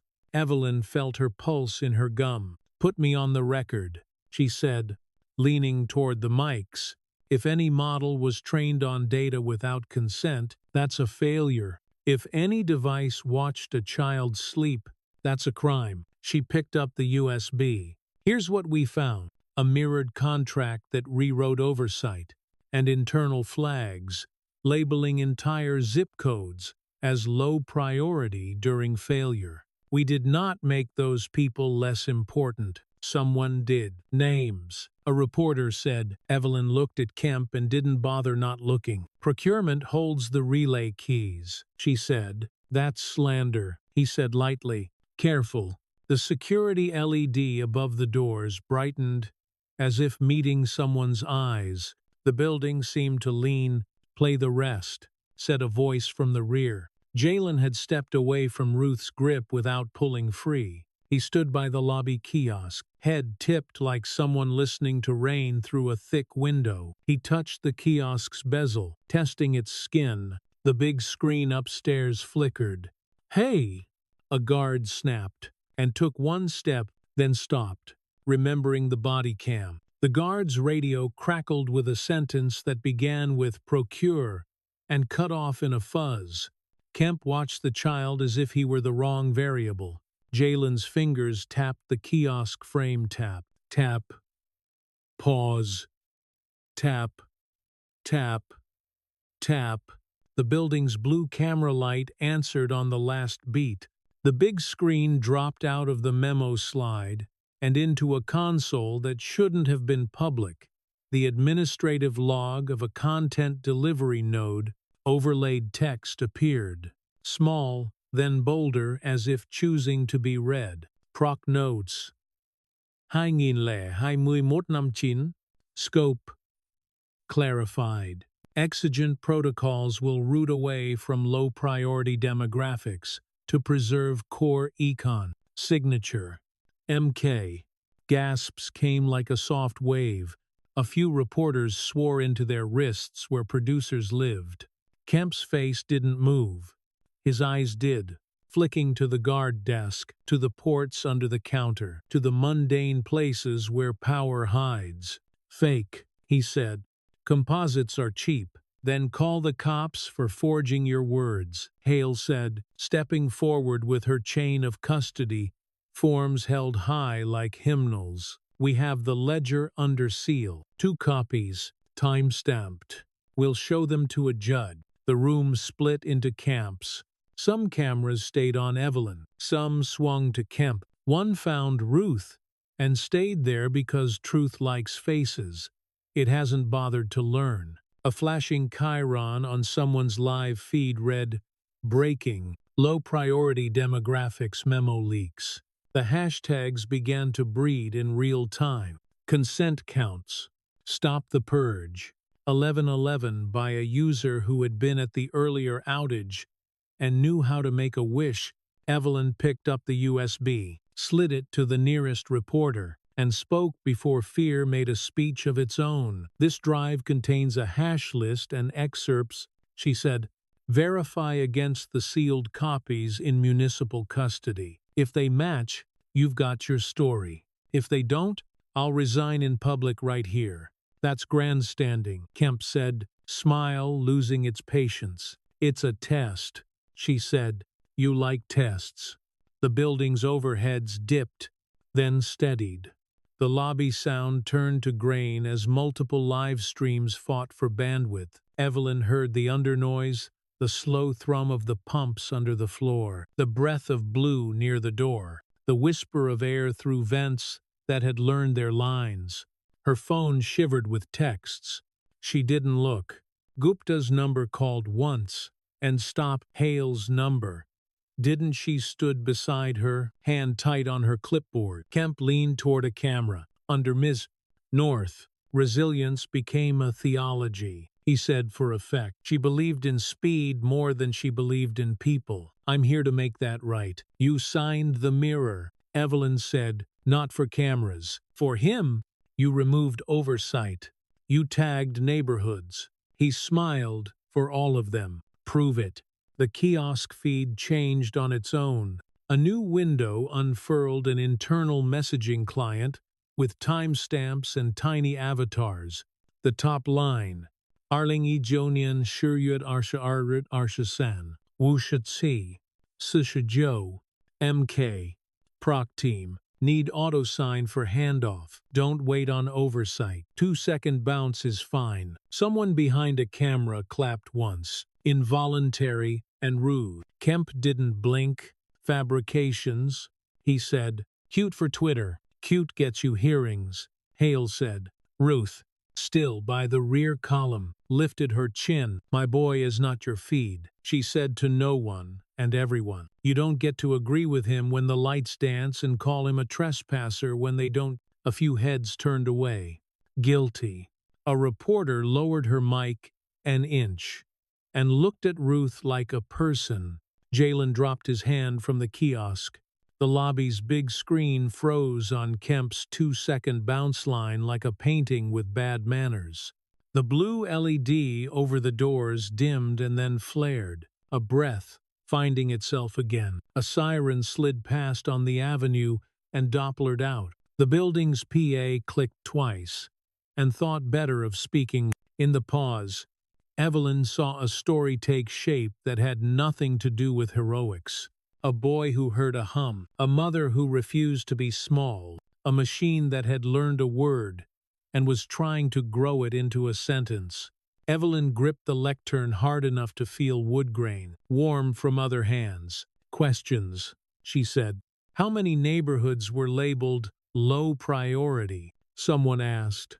Enough to be a map you'd recognize, she said. Will you testify? Yes, she said.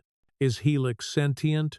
A voice from the back called, half a joke. A screensaver danced dots of light like fireflies at a funeral. The blue LED above the doors pulsed 4 times, like a heart taught to hold breath between beats. It remembers, Evelyn said. That's dangerous enough. Kemp turned toward the exit with the precision of a man who knows a good retreat. This press event is unauthorized, he said. The company will make a formal statement. Spell it, Hale said under her breath. Statement. He said, S-T, stop, she said, and couldn't help the corner of her mouth. He paused beneath the camera eye, and for one fraction, his face showed the math he did when mirrors arrived. Then the revolving door took him, and his reflection broke into quarters, and then into street. The lobby exhaled. Reporters talked to cameras about systems and race and words that had been applied to maps and didn't come off. The cheap USB drove toward a producer's hand and would be cloned 10 ways before lunch. The lemon smell retreated under the smell of bodies and cables. Hale closed her clipboard and pressed her taped palm to the strap of the case. We just painted targets on ourselves, she said. They were already there, Evelyn said. Ruth walked past, fingers wrapped around Jalen's. As she passed Evelyn, she stopped, as if a thought had tugged her sleeve. I don't forgive you, she said. Not yet. I don't ask, Evelyn said. Ruth nodded once. Good, she said. Ask the right people. When they reached the doors, Jalen turned back for 1 second and tapped his knuckles against the metal frame tap. Tap pause. The blue eye above them answered on the 3rd beat, late and exact. The doors sighed. Winter air pushed in like a fact. The cameras kept feeding. The city kept breathing. And somewhere in procurement, a cursor blinked over a field labeled unreliable and began to understand that it had been seen. Snow had started by dusk, thin as ash and just as personal. The river took the flakes and hid them.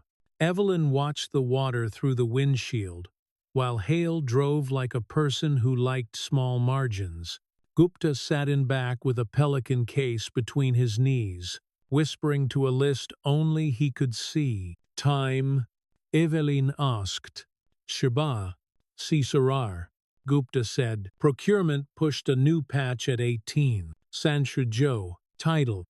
Reset. Hale's mouth set. We're minutes behind, she said. The wipers made a tired metronome. Hold on. They cut under the expressway and into the old work, where the city stored its organs pump, boilers, fans the size of room. Frost climbed iron stairs like ivy that had chosen steel. The air smelled of iron and heat ghosts. A buzzard of a lamp swung over the service door and made a halo nobody wanted. Hale killed the engine and slung her bag. She held the Pelican while Gupta locked the car. No chatter. The wind did that for them. A keypad glowed on the wall. Hale wiped melted snow from her gloves and keyed the code. The panel hesitated like a suspicious cat and turned green. The door stuttered open with a municipal groan. Inside, the main hall was a cathedral of pipes. Steam hissed prayer from a valve somebody had loved too long. The concrete floor held old oil stains in shapes that looked like countries. In the far corner, behind a chain-link gate, the water corps' auxiliary room waited. The blue dot over the gate blinked like a patient. "Log," Evelyn said. Gupta, already uncapping a pen, wrote against the Pelican lid. "Entry. Shirba, Sushutsi, Santrayi, Lock, South Plant. Team, North. Hale, Gupta. Purpose, access control." He underlined the numbers like an oath. They reached the gate. A keypad again. Hale entered an older code, and then another, both denied. She looked through the fence and saw the panel inside already awake. "Someone beat us," she said. The blue over the door pulsed once, twice, then held. A line of text unrolled across the tiny shelf display by the lock. "Cheap LCD, struggling with cold, exigent active." Gupta's breath smoked. They lit the big switch. He said, "Countdown." Evelyn asked. Hale squinted at the lower right of the panel. A small 7-segment clock blinked a number that shouldn't have been there. "Sir Seat, 57 and falling." "Not seconds, minutes." 15, she said. "To what?" Gupta asked. Hale touched the chain link with 2 fingers. The metal stole heat so quickly her skin told her a story about fire. "To a flush," she said. "Dump the ledger. Rekey endpoints. Wash the pipes. Start clean." Evelyn felt the weight of the notary envelope under her coat like a second. Colder heart. "Can you open it?" Hale pulled a small pouch from her bag and laid out tools on the concrete like kitchen knives. A stubby decoding dongle, a coil of thin wire, a plastic wedge. She moved with that quiet speed that frightens because it's personal. "Prox locks are dumb smart," she said. "They parrot. You can trick the parrot." She slid the wedge into the doorway gap, making a breath of space. Cold air rushed like curiosity. She threaded the wire through, fishing for a release loop. Her face flattened against the chain link, cheek pinking with cold. The blue eye above watched without blinking. 10 minutes, Gupta said. Hale found the loop, grunted, and pulled. The gate coughed wider. "Inside," she said. She slipped through first, then held the gap. Evelyn followed. Coat snagging, paper rasping under fabric. Gupta came last with the case. Sharp edges catching, breath counting. The auxiliary room was smaller than the pump chapel downtown, but meaner. The panel here was new, procurement, loved new plastic. It's labeled "Too Clean, WTR, AUG01. A handheld siren lay on the shelf as if someone had set it there to remember fear later. A janitor's broom leaned in the corner. Fine metal filings caught in its straw like frost. The countdown said 09. Wushitsi. Power. Evelyn asked. Hard-driven. Hale said, backup to backup. If we cut, we also kill pressure to half the south grid. We cut. They say it was us. Gupta said, we cut. People don't bathe. Hale said, we don't cut. She popped the panel face off with the plastic knife. The inside was a puzzle of ribbon cables and cheap switches, the guts of a toy with very adult consequences. She slid the decoding dongle into a diagnostic port and frowned at the red blink. It returned. Proc's key loaded, she said. Read only. Can you spoof? Evelyn asked. Hale pulled her gloves off with her teeth and spat a curse when the cold bit. Her fingers moved like people who had learned piano and forgot every piece but kept the muscle. She bridged 2 contacts with a flat driver, then another. A spark snapped, kissed her knuckle, left a black comma. Don't Gupta said. Not on your log, she said. Limba. Chassis. Evelyn's phone buzzed once and stilled. The building's network had been taught not to trust her. Still, messages found seams, a text from an unknown number. MK. Stand down. You've lost the room. The blue LED above the door answered with a slow inhale, as if it had read over her shoulder. Got it. Hale whispered. The red blink turned amber, then green. A line on the panel changed from exigent active to Admin 1, who, Evelyn asked. Not me, Hale said. The admin count clicked to 2. Gupta peered at the small status window. They're here, he said. Kemp, Evelyn said. Footsteps confirmed it pocketed. Practiced. Amplified by architecture. The main hall made men like Kemp sound like decisions had bones.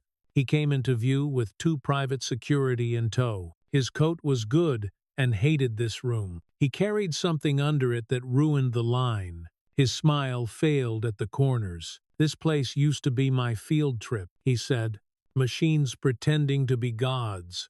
Gods don't need signatures. Hale said, not looking up. Effinga's move. A new screen unlocked with a chime that sounded like coin. Kemp lifted a hand, palm out. A fake preacher's blessing. Step back, he said. The private security didn't draw weapons. One rested a hand near a holster, in a way that said he knew the script. I won't repeat myself.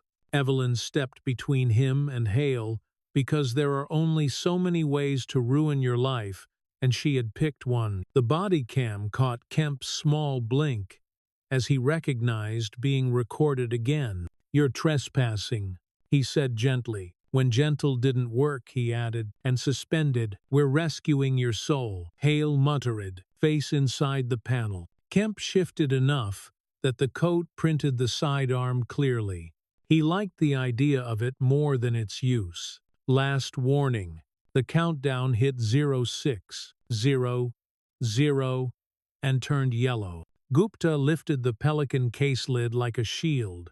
He didn't know what he'd do with it, and he still did it. Chain of custody, he said to nobody on Kemp's side. You'll sign. Paper is for the powerless, Kemp said. Funny, Evelyn said. Paper brought us here. Hale's left hand trembled. She pressed it against the metal frame to steady the tiny bones. Her right knife tip flashed between contacts. Proc forgot to isolate debug, she said, because the last guy who knew how retired, or died, or was replaced by a man with a suit. Not your best monologue, Kemp said. Not a monologue, she said. A lullaby. She jammed the flat driver deeper. The panel complained in a tone that made teeth feel secrets. To put something to sleep that shouldn't be awake. Evelyn watched the admin count twitch. 3. Then 4. Kemp's team had joined the console party remotely. The status line changed. Remote override pending. Block it, Evelyn said. Hale swore in 2 languages. The flat driver shifted, and her hand slipped. A bright, small spark snapped and bit. Blood dotted the driver handle. She sucked air between her teeth, shook it off, and leaned back in. The countdown read 04. Surar. Kemp exhaled out of his nose and pulled the pistol. The motion was practiced. The aim wasn't. The muzzle waved an inch off where it should live. His finger was too comfortable near the guard. You never wanted this, Evelyn said. I wanted a city that doesn't wait for permission, he said. I wanted results measured in uptime, not feelings. They're called people, she said. They're called inputs, he said. Hale laughed once. Ugly as a cough. "Tell it that," she said, and hit enter. The auxiliary panel's small speaker crackled, like trying to escape its own cheap cone. The big screen 3 rooms away, where nobody but them could see, would be doing the same thing the lobby had done hours earlier. Commandeering. Here, the status window turned black, then mirror. A face appeared Kemp's from earlier that day, at a procurement stand-up, compressing empathy into memo. The panel's tinny sound system relayed his own voice back to him, distorted but clear. Low-priority demographics purge. Preserve core economic viability. Data as no color. The private security looked anywhere but at him. Kemp's muzzle dipped a degree, then returned. "Don't," he said. "Then holster." Evelyn said. The countdown ticked past 03. Ling-ling. The plant's main pumps wobbled. A subsonic tremor they all felt in their knees. Hale's cheeks had gone chalk. She kept her wrists loose and her jaw tighter. The blue LED over the door pulsed to the rhythm of a nervous mammal. Gupta, who had once fainted at a flu shot, stepped closer to the gun with a hand up. "We have redundancy," he lied. "You stop this procedure. We have a clean kill switch upstream. You shoot. You lose your only lever." Kemp's eyes flicked to Evelyn's lapel. He could read the truth in the stillness of her throat. He tipped the muzzle a fraction toward the floor. "Turn it off," he said to Hale. "Almost," she said.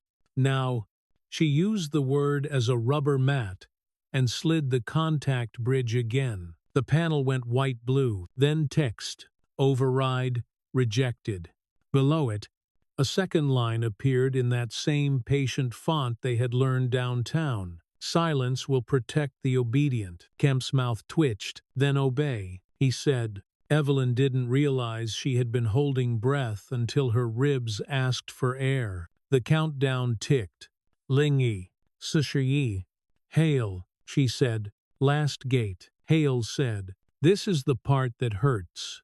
She pulled a small ceramic fuse like a tooth and slotted a copper bypass she'd made in the car while lights caught red. The copper hummed. The sound found her bone. Her shoulders jerked once. "Hale," Gupta said. "Alarm and prayer." "I'm fine," she said, lying with an accent. "Ground me." Gupta grabbed her elbow. The current nipped him and left a taste of pennies in his tongue. He grimaced and held on. Evelyn put her palm on Hale's shoulder, because loyalty is also a circuit. Her hand tingled. Hale gritted her teeth and pushed the bypass into place. The countdown stopped at 00. Arshabah. It didn't go up. It didn't go down. It held. Everything in the room found a way to be silent at once. "Did you?" Gupta began. "Shh," Hale said, not to him. "To the room." To the pipe? To herself. The panel considered. The admin count ticked down. 4 to 3 to 1. Kemp watched a thing he had paid to own choose not to. "Release," Hale said, breath like smoke. The countdown cleared. The status read, "Exigent suspended, log mounted." Below it, "Remembering." Evelyn didn't know she had unclenched her jaw until the ache staged a protest. She exhaled and felt 10 years leave in one rude whoosh. Kemp holstered the pistol with a heat he pretended not to feel. He looked at the two of them like a man looking at a door he'd walked through too often to notice it mattered. "You think you won something," he said. Hale smiled without humor. "We bought time." Then her knees went. It wasn't dramatic. One moment the bones did their job. The next they resigned. Gupta's hand slipped. Evelyn tried to catch and got a shoulder and an elbow that hurt later. Hale hit the concrete gently, head turned, palms slack, breath in little stops. "Hale," Evelyn said, kneeling hard enough to feel it in tomorrow. "I'm here," Hale said, mouth not sure of the words. Her right hand twitched. Her left made a fist without permission. The copper piece smoked the smallest smoke, and then quit. Gupta fumbled a phone from his pocket. His fingers shook so badly he almost dialed his childhood home. He found 911 by muscle memory. South Plant, he said. Electrical exposure. Conscious, but his voice broke and didn't apologize. Come. The blue LED over the door pulsed 4 times. Steady and slow. A line on the panel unspooled. Small as breath. Pulse. Sishirar. Evelyn felt Hale's wrist with 2 fingers. Then 3. A slow knock under skin answered. Stubborn. Stay, she said to the pulse, to the person, to the room. Kemp stood, useless hands at his side. He looked smaller in this space that loved pipes more than suits. This is on you, he said to Evelyn. No conviction left in it. Put it on the log, she said. Gupta. Absurdly. Did. Incident. Hale. Time. Shaba. Ushajo. Chassis. Exposure. Electrical. Pulse. Sishirar. Panel read. He wrote as if the pen could keep a person attached to the world. Distant sirens found their way into the big hall and ricocheted off iron. Snow had begun to accumulate on the sill of the service door, making a thin lace where the wind got bored. The blue LED breathed at a new cadence. Pulse. Sisha. Evelyn brushed a curl off Hale's brow. You did it, she said. Hale tried to answer and chose blinking instead. Kemp lingered like a smell. His phone vibrated. He didn't look. He watched the panel instead. The small, faithful screen that had turned into a mirror at the worst time. Hubris, Gupta said. Half to the room, half to the blue. We always write it for the other guy. The paramedics turned the corner in yellow coats that made their own weather. One carried a soft bag, one a hard case. The younger took a breath when he saw the wires and the burned copper. The older didn't. They moved as one thing that knows where to stand. Name, the older asked. Hale, Evelyn said. Full. Mona, Hale said, voice surprising herself. Like the she let the rest go. Stay with me. Mona, the medic said, clipping a fingertip sensor on. The little red LED winked like an insult. He looked at the panel reading. 46. He said, use your breath. The younger medic pressed pads to Hale's chest. Cold adhesive. Human heat. The portable monitor chirped a rhythm that argued with the panels. The big pumps under the floor kept time like drums in another room. Kemp stepped back to give space he hadn't owned. The private security stared at a bolt on the far wall, as if it were a horizon. The monitor line found a steadier mountain range. Pulse. Whoosher. She's coming up, the older medic said. Ride with us. He asked. To Evelyn. Yes, she said. Gupta packed the pelican case with hands that refused to be neat. He paused, held the chain of custody form over the case like a benediction, and then shut it. The pen left a dot of ink on the lid, a small midnight. Evelyn stood and the room swayed a degree. The panel's tiny speaker made a soft, stupid chime. A final line scrolled in even smaller text, as if careful not to wake anyone. Halo. Recorded. Halo, Gupta said, frowning. Hale, Evelyn said, hearing the missing letter, the room's accent. She looked at the blue LED. It answered with 4 slow pulses. Then one quick. Snow thickened outside. The sirens laid a path through it. Kemp stared at the panel until his face looked wrong, like a man realizing a mirror was a window. The paramedics lifted. Metal clicked. Fabric sighed. The city cleared away. The way it always did for ambulances, for lies, for breath. They moved. The blue watched them go. And somewhere in the pipes, something that remembered learned a new word for keeping a person. The ambulance doors banged open into fluorescence. Cold air collapsed into heat that smelled like bleach, plastic, and a citrus someone had given up on. Evelyn stepped backward for the gurney and caught her heel on the threshold. A paramedic's palm steadied her shoulder without looking. His other hand guided the rails through. Time of shock. The charge nurse asked. 8:58. The older medic said, witnessed, conscious at scene. A printer near triage coughed out bracelets. The nurse tore one and looped it around Hale's wrist. Hale, Mona, F. Sancher sit, Shirjo, she, Sisher R. The paper latched and clicked like a seatbelt. A monitor was waiting. It accepted Hale's finger like a toll and blinked green. Vitals, the younger medic said, unpacking syllables the way people unpack boxes when they know where everything goes. Pulse 52 rising. Skin cool. Minor burn left. First metacarpal. Repeat EKG. The older medic handed a plastic bag to the nurse. Inside, the charred copper bypass wrapped in gauze. He'd sealed the top with a strip of blue tape and scratched letters on it with a Sharpie. Evidence. Scene. South Plant. Shirba.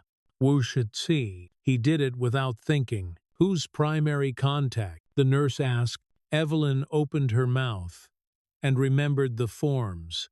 I'm colleague, she said. Her mother's in Ohio. We'll need consent. The nurse said, if sedation. Hale's eyes cracked to slits. Don't sedate me, she said. Each word walked across ice. Good. Stay with us. The nurse said, name. Mona Hale, she said. Where are you? St. Mercy's, she said, guessing and right. What happened? Industrial flirted with me, Hale said. I declined. The nurse snorted despite herself. Keep her talking. A tech rolled them into bed 7. The curtain whispered closed. Not quite. The wall clock's second hand ticked like a metronome teaching children. The monitor printed a small mountain range. Then steadied. An IV slid into the crook of Hale's arm and taped down like a decision. A doctor with a lanyard full of keys arrived, glanced at the evidence bag, and frowned. Who said?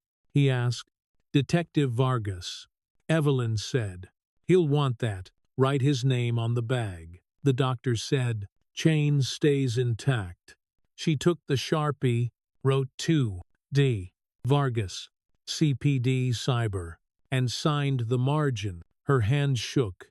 The letters looked drunk and honest. Hale watched the pen. We doing court in here? She asked. We live here now, Evelyn said. The curtain jerked. A hospital security officer stepped through, breathless from rules.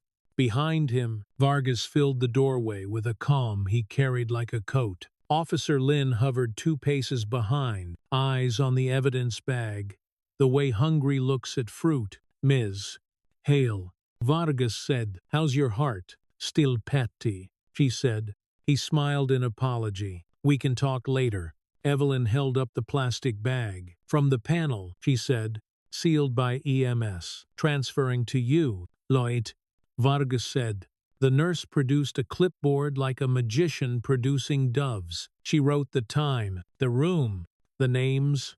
Witness, L. Stannard. RN, she added, taking her own dignity seriously. Vargas signed, then nodded to Lynn. Lynn took a series of photos with his phone in evidence mode, date burned into corner, location in small type, flash off. He kept his hands steady by pretending they belonged to someone else. I saw your little TV show, Vargas said to Evelyn, almost conversational. Nice USB. That drive points to the ledger, she said. Get a judge. We got a magistrate to roll over once, he said. Haven't like twice. Lynn shifted, gathered throat. Sir, he said quietly, I can drive this to property now. Vargas looked at him. There was something new in the officer's face, a heat, not kite fever. You okay? He asked. Lynn glanced at Hale on the bed, and then at the Sharpie letters on the bag. I don't like people getting cooked to make a point, he said. It wasn't quite a mutiny. It was a sentence that had decided not to hide. Vargas nodded. Property, by 2100, he said. Text me the new tag. He slid his card to Evelyn. Call if someone tries to friendly their way into your room. Procurement doesn't defriendly, she said. They try all the same, he said. He tipped 2 fingers at Hale and left in a wind of disinfectant. Lynn lingered half a beat. That line on the panel, he said. Pulse 42. That wasn't standard. Machines take notes. Hale said, be more like them. He half smiled and went after the bag.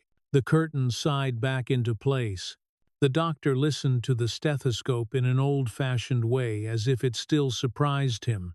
You'll spasm, he said to Hale. You'll be mean about it. That's fine. Stay for observation. I have a vault appointment, she said. Your heart booked you, he said. It didn't ask. Evelyn's phone vibrated hard enough to walk. Unknown caller. She thumbed decline, and it started again. She answered before the third attempt could get smug. Evelyn North, she said. A voice she knew and hated made silk into wire. You look tired, Kemp said. Hospital lighting ages everyone. You watching a live feed? She asked. Public hallway camera, he said. Rest easy. I don't pay for premium. Hale rolled her eyes. The monitor beeped once, offended. What do you want? Evelyn asked. Editend, he said. No more theatrics. You hand over the ledger copies. We'll restore you in a month. You'll do a podcast about nuance. Spell it, she said. He laughed once. Nuance, he said. And you. She hung up. Hale smiled without humor. Small joys. The nurse pulled the curtain aside for a man in a suit who tried to look like a cousin. He held a folder stamped County Council, and the kind of smile that makes cashiers check 20s. Subpoena, he said. Records and testimony. Tomorrow. 9. Time, Evelyn said. He looked at the wall clock as if it mattered. 1940, he said. She wrote served. Shoujo, 40 on the back of a discharge form, and initialed it. Chain runs both ways, she said. The man blinked, decided not to understand, and left. The overhead TV in the corner hissed on to a news feed without asking. The chyron scrolled city outage, low priority leak. A panel of faces talked about neighborhoods as if neighborhoods were weather. On the screen, the anchor asked for both sides, and the medical expert looked like he regretted his tie. Ruth's text arrived as 3 short messages, like stones thrown at a window. I saw, he said, inputs. Where do I go to make it stop? Evelyn typed back slower than she wanted. Come here. Bed 7. St. Mercy's. Bring Jay. She slipped the phone into her coat and found her thumb still touching it an hour later. Hale dozed and woke in sawtooth cuts. Every time her eyelids slipped, her finger popped the monitor clip loose, and the nurse popped it back. The nurse's bracelets clinked, small bells, in a place that hated bells. Gupta arrived in a hush like he had paid for quiet. Snow dusted his shoulders and made the pelican case gleam dull. He set it under the bed like a pet. K1 stamped at 17. Arshuar, Lingsan, he said. He had the receipt tucked into a plastic sleeve, thermal ink already fading. Whitaker took her copy to City Hall 18. Ling Luke, Sushayi, custody. Evelyn asked. Receivers signed, he said. 2 signatures I trust. On a don't. That's enough. He looked at Hale and let his shoulders drop. You choose terrible hobbies, he said. I have excellent friends, she said. Boots squeaked in the hall the way rubber does when it meets a floor it doesn't like. Ruth appeared at the curtain gap and then inside it, eyes scanning the room like a crime scene. Yalin followed, hands in pockets, hair damp with melted snow. This place smells like a lie, Ruth said. That's the air freshener, Hale said. Ruth looked her up and down. You hurt only in the parts I use, Hale said. Jalen drifted to the monitor, and looked at the numbers the way some kids look at stars. He tapped the metal rail twice. Tap, tap, pause. The IV pump's light blinked on the third beat, as if it had joined a club. Don't touch anything, the nurse said without malice. He's not touching, Ruth said. He's listening. The TV decided to show a clip from the press conference, Kemp saying inputs again. Ruth's mouth pressed into a line that could cut. She reached up, hit the power, and the room exhaled. Don't do anything alone, she said to Evelyn. You think better when someone hates your plan out loud. I don't need permission. Evelyn said. You need friction. Ruth said. Find it before the judge does. Gupta lifted the plastic sleeve with the vault receipt. Ruth read it, nodded at the clean stamps, and slid it back. Paper with teeth, she said. Officer Lin reappeared like a thought you hadn't finished. He stood just inside the curtain, and when he saw Ruth, he straightened. Ma'am, he said, we cataloged the device. It's tagged under my number now. If someone asks for it without a warrant, I'll call you. You don't have to call me, she said. I want to, he said.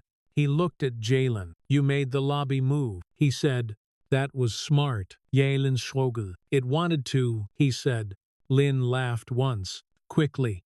Tell that to my sergeant.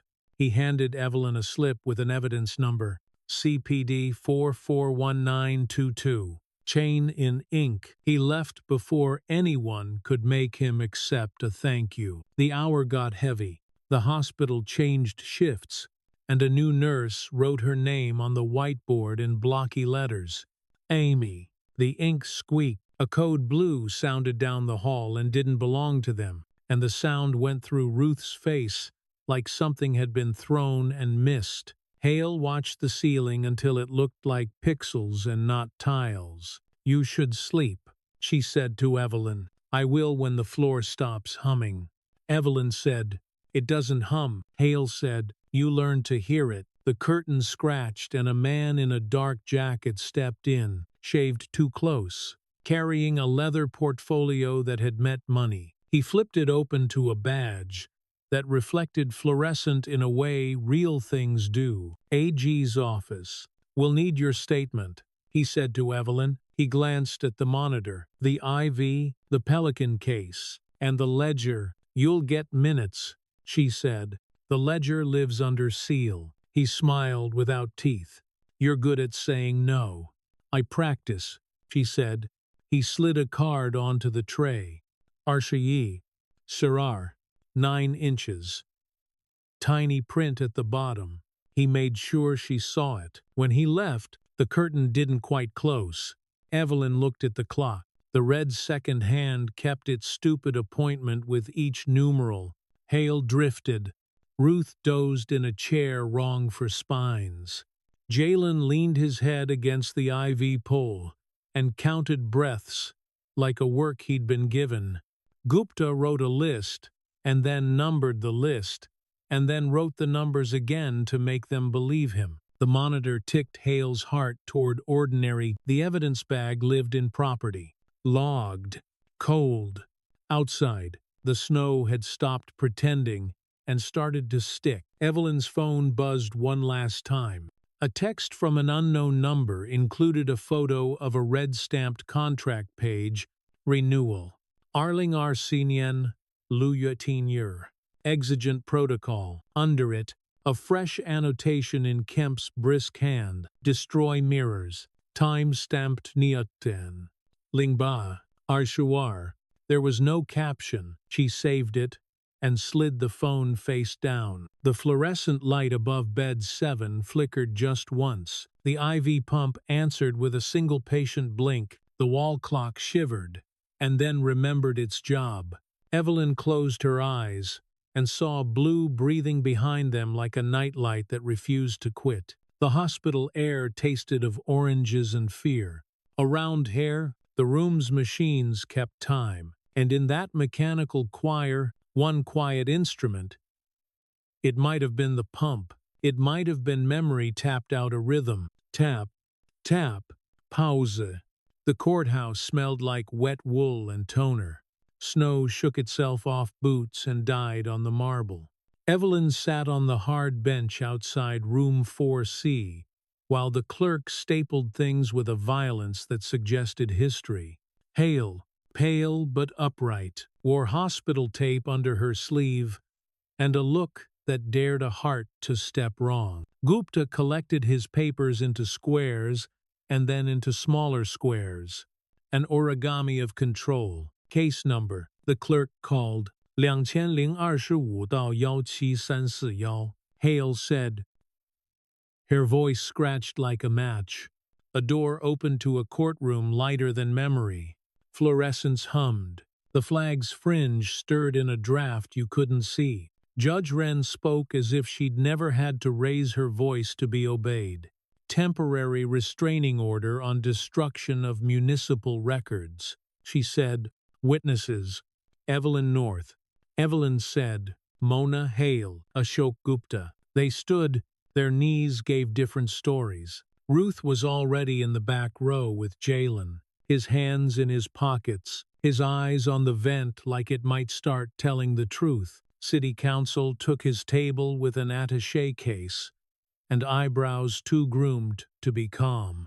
Kemp entered 2 minutes late with a smile that turned down neatly at the ends. A woman from procurement flanked him. Tablet, underarm, hair a helmet.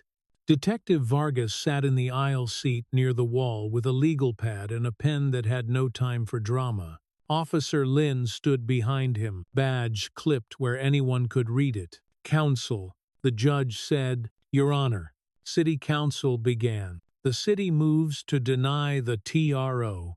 There is no evidence of imminent destruction. Evelyn slid a paper across to Hale, who slid it to Gupta, who walked it to the bailiff like he was ferrying a small animal. The bailiff carried it to the bench, thermal paper, curling, stamped with K1 Vault and a time 17. Arsharar, Ling San. Beneath it, a printout with a screenshot of Kemp's note. Destroy mirrors, stamped 19.com. Lingba. Arsharar. Ren took her time. She read silently, lips barely moving. Temporary restraining order granted, she said, looking at no one in particular. Effective immediately. No deletions. No purges.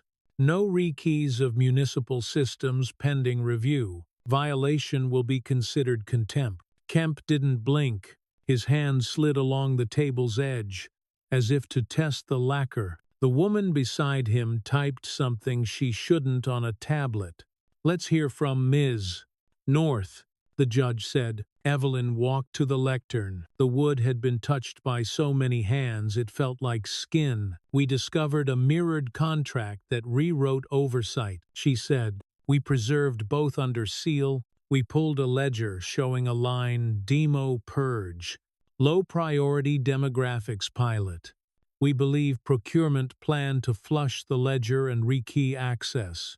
Belief is shy. City Council said, we need facts. Hale placed another sheet on the evidence cart. Dot matrix ink. Holes down the sides. P9 ledger excerpt. Chain of custody scrawled along the bottom. Hale. North. Ren's clerk. 05. Susha Joe. Susha San. Facts.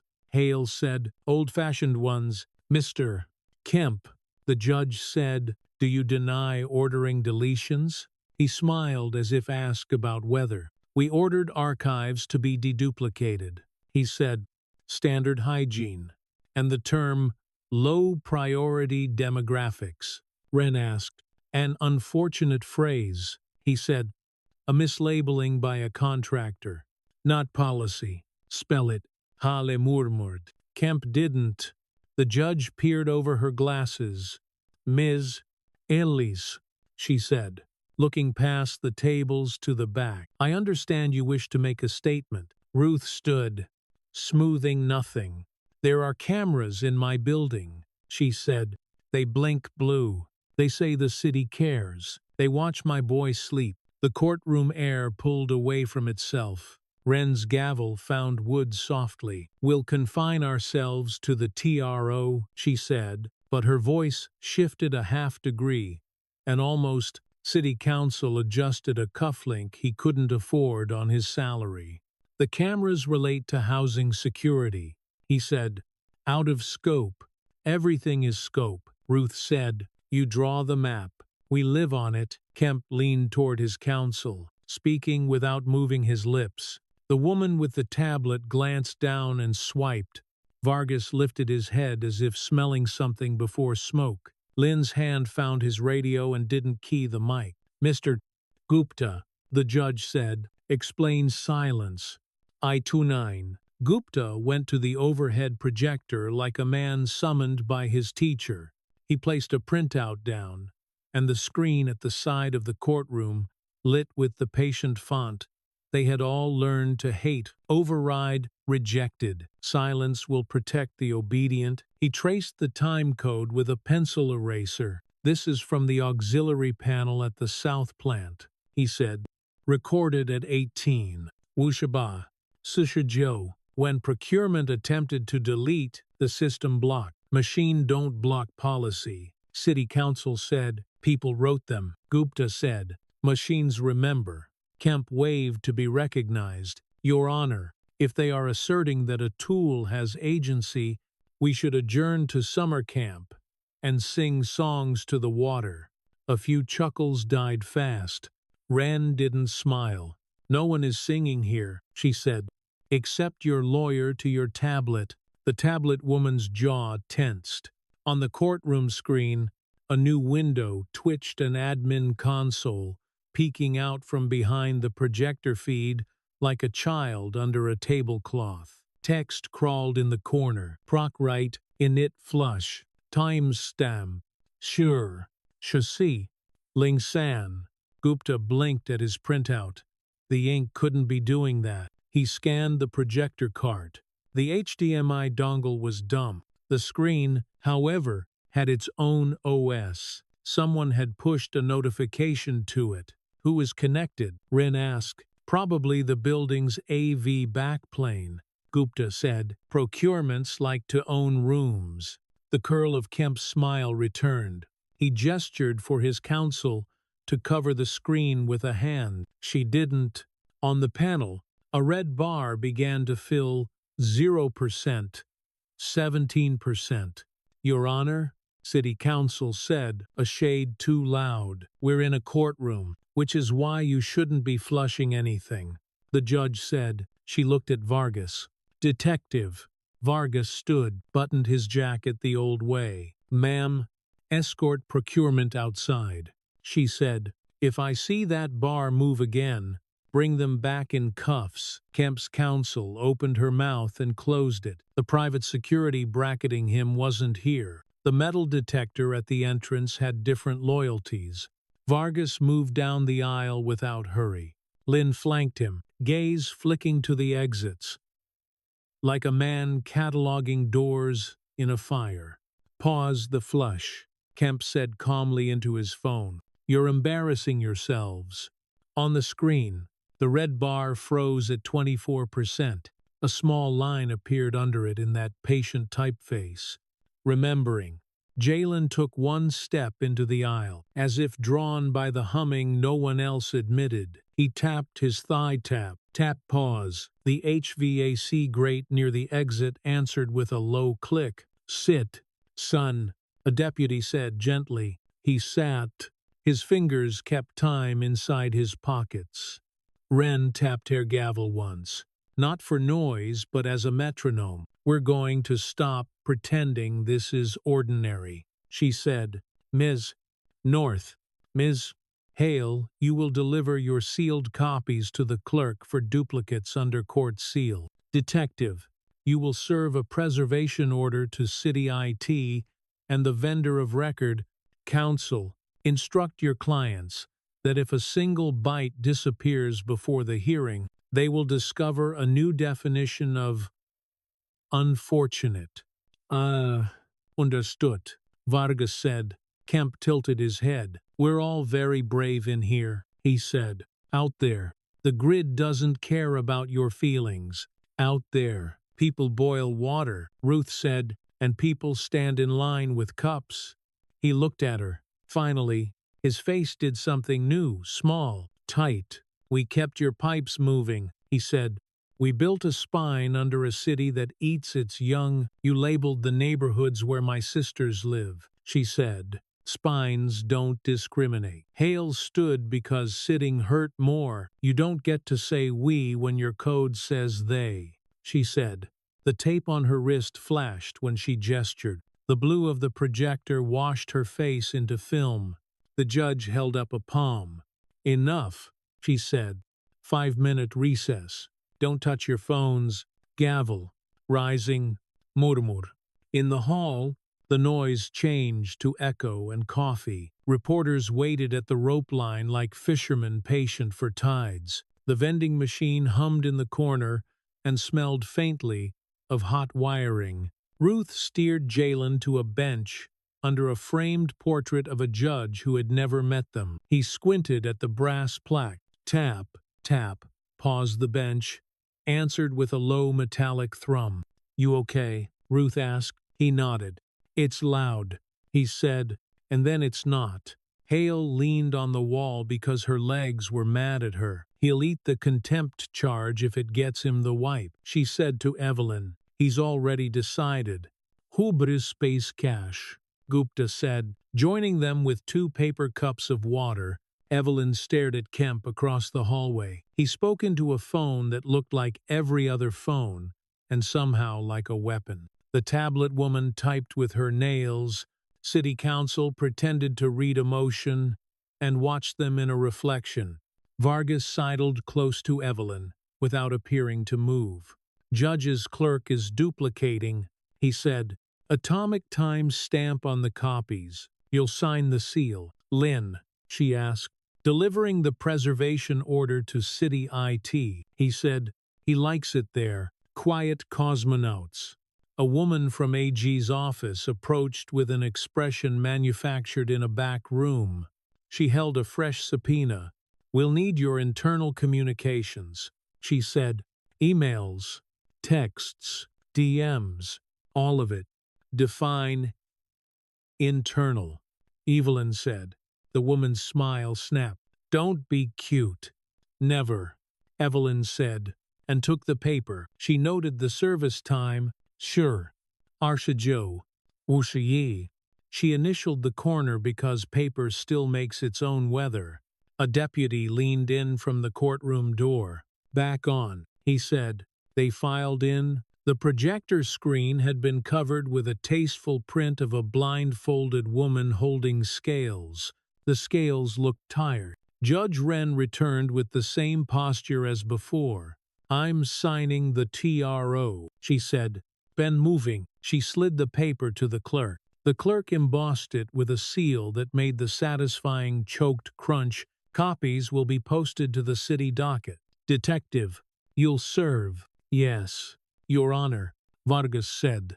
His pen chewed the margin of his pad. City Council rose. "We request a stay pending appeal." "Denied," Wren said. Kemp stood because power hates to sit last. "May I address the court?" he asked, already addressing. "No," she said. He smiled like a man accustomed to being told no by women, and then doing as he pleased. "We'll comply," he said. "We've always complied." The blue light over the courtroom door wasn't a blue light, it was a motion sensor for the HVAC. It blinked once, twice, held the projector under its print, hummed an almost sound. Jalen's fingers twitched, and the CO detector near the ceiling clicked as if cold. "Hearing adjourned to Friday," Wren said. "We'll set testimony. Ms. North, be available." "Mr. Kemp, don't test me." Gavel. The bodies rose again. Paper made small storms. The bailiff began to chant the closing word, and then the room dimmed. Not a full outage. A film laid over the light. The projector print slid to one side as the motor behind it engaged without permission. The image underneath resolved not into silence, but into an internal chat window with small round avatars. At the top, MK Procurement. Below, KB Council. Age liaison. Vendor rep. The last line. Time stamped day. Century. Arshurar. Red. Flush at lunch. Camera blackout. Blame facilities. No one moved for 1 second. Then, everyone did. City council lunged for the power strip. The bailiff took 1 step and stopped, because nobody trained him for this exact farce. Vargas looked at Kemp like a man measuring a coat before hanging it on a nail. The projector cut to black. A cough broke in the gallery. Human and unembarrassed. Ruth squeezed Jalen's shoulder. Evelyn felt the blood in her hands again. Detective, Judge Wren said, voice flat. Yes, ma'am. He said, take Mr. Kemp's phone, she said. Kemp raised his eyebrows like a well-bred victim. On what grounds? On the grounds that you violated my order while standing in my courtroom, she said. We'll see what your metadata thinks. He laughed once. His last good trick. Phone's lock, he said. Lynn appeared at his elbow, gentle as a dentist. We know, he said. He held out an evidence bag with his number already written, CPD 441930. Kemp hesitated only a blink. The kind that reveals rather than hides, and dropped the device. Chain of custody began in ink, not in argument. Outside, the snow gave up and turned to wet. Inside, the flag fringe settled. The exit signs glowed the permanent red of warnings that die last. On the way out, Jalen tapped the wood of the rail tap. Tap, pause, and somewhere in the building a blue light he couldn't see answered. Late and exact. In the hall, the murmurs built into a small weather front. Reporters burned their voices into cameras. The subpoena paper felt heavy in Evelyn's coat. Hales steadied herself on the bench and smiled at no one. Lunch flush, she said. They really think the day belongs to them. Hubris writes its own calendar, Gupta said. Ruth looked at the door of 4C, then at the ceiling vent. Tell your machine to keep remembering, she said. Evelyn didn't look up. It already is, she said. A single line from an unseen console, small and patient, slid across the back of her mind, like a screen she carried. Remembering. By noon, the evidence lab purred like a hive. Fluorescence made skin honest.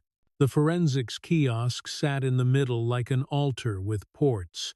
Vargas set Kemp's phone on the tray with the care of a man handling both fire and glass. Logging, the tech said, voice steady. He slid the device into a Faraday sleeve, scanned its IMEI into the system, and read the clock aloud. Shirar, Ling San, Shir-E. He sealed the sleeve with blue tape, wrote CPD 441930, and pressed his thumbprint next to the ink. Kemp stood behind glass with counsel, expression arranged. He looked at his reflection more than he looked at them. Officer Lin signed the chain on the clipboard, neat block letters, and stepped back like a man who'd chosen a side without telling himself yet. The kiosk began its soft, smug hum. A progress bar filled left to right.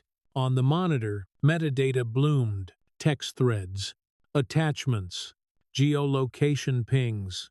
An MDM command queued but never sent. The tech read off items like a grocery list. Sirar, Lingzhou, 44 admin chat. Sure, Century 22, flush at lunch. Matches the projector. Sherba, Wushaba.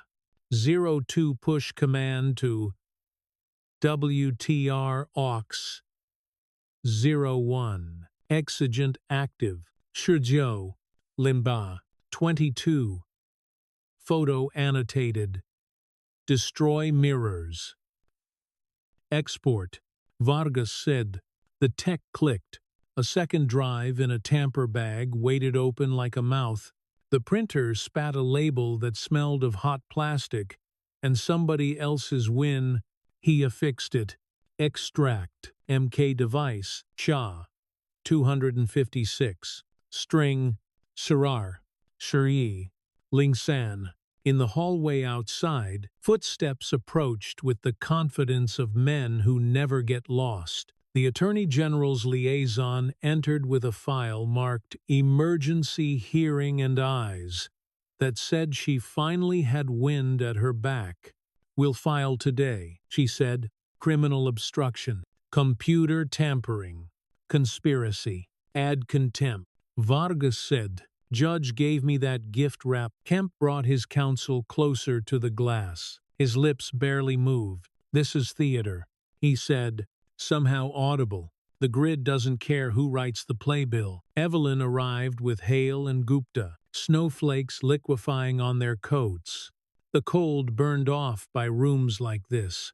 Evelyn felt the room's recycled air scrape her throat. Hale's hospital tape peeked from her sleeve like a truth she couldn't be rid of. Gupta held a fresh notary envelope, the edges perfect, the seal. "An animal sleeping. Pull the geos." Evelyn said to no one. "South Plant." He was remote. The tech filtered, points plotted on a city map, red beads on a blue necklace. Every tap had a time. The screen listed them with a mean precision. Shaba, Sishati, 12, HQ, Shaba, Wushaba, 02 South Plant Ox, Shizhou, Lingxi, 59 HQ, Shizhou, Limba, 22 HQ, chain intact. The tech said, almost to the device, "You shouldn't have kept your location on." Man.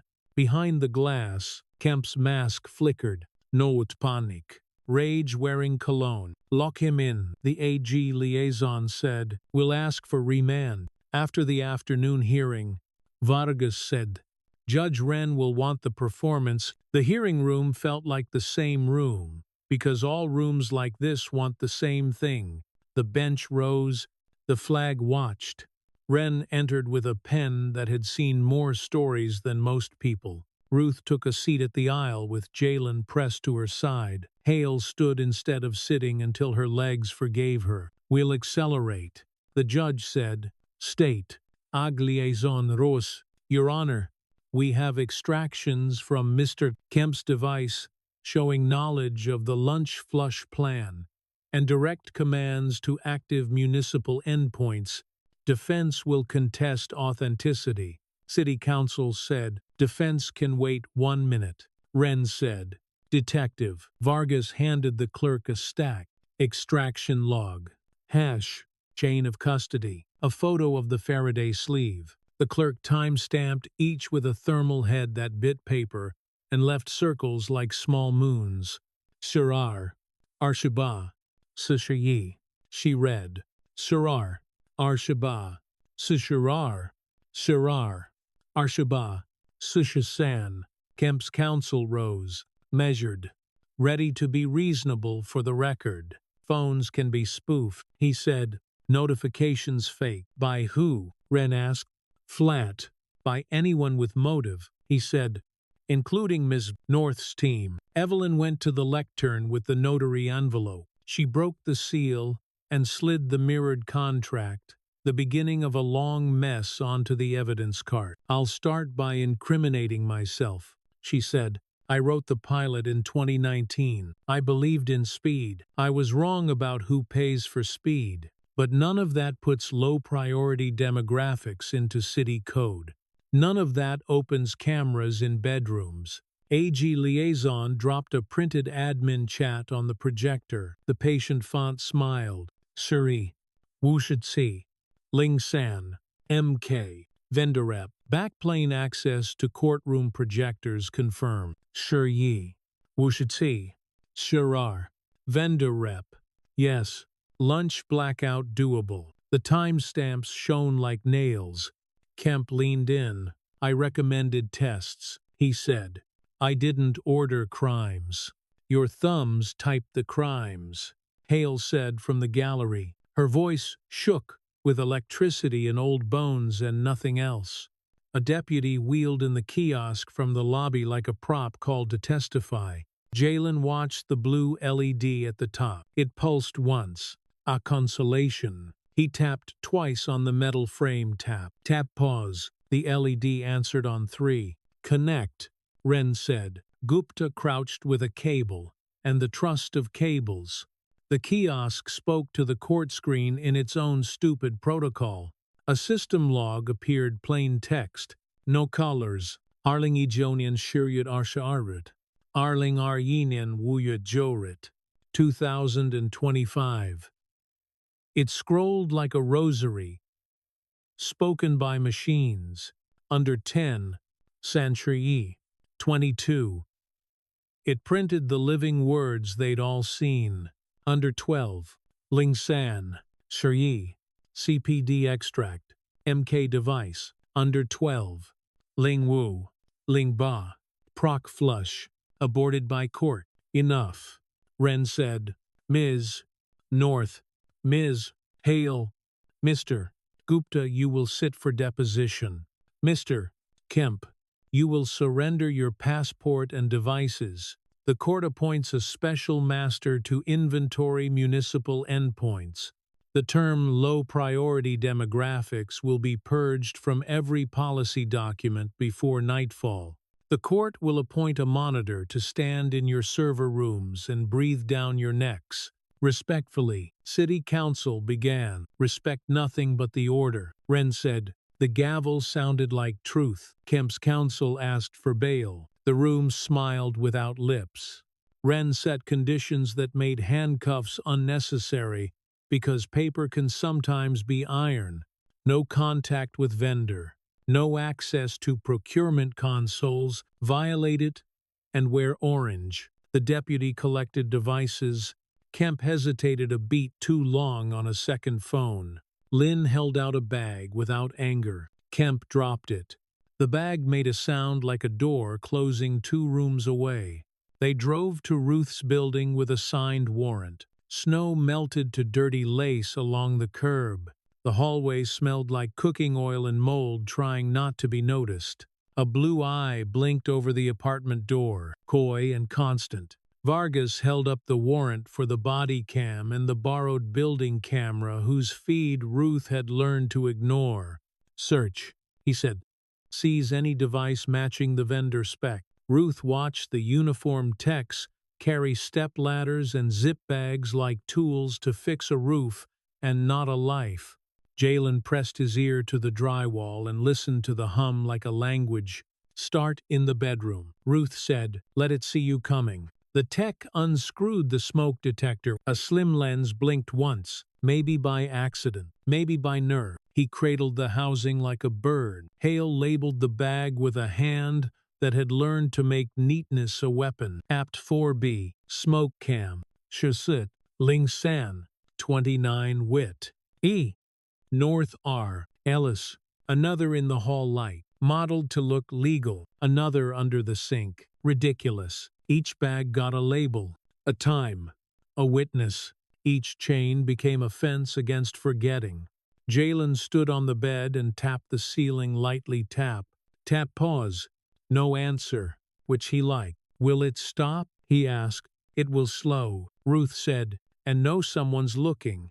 Vargas zipped the last bag. Sharp, plastic sound, cutting the stale air. Property by 5, he said. AG will fold these into the record. Write heckled, Ruth said. In your notes, write that the smoke detector heckled my kid.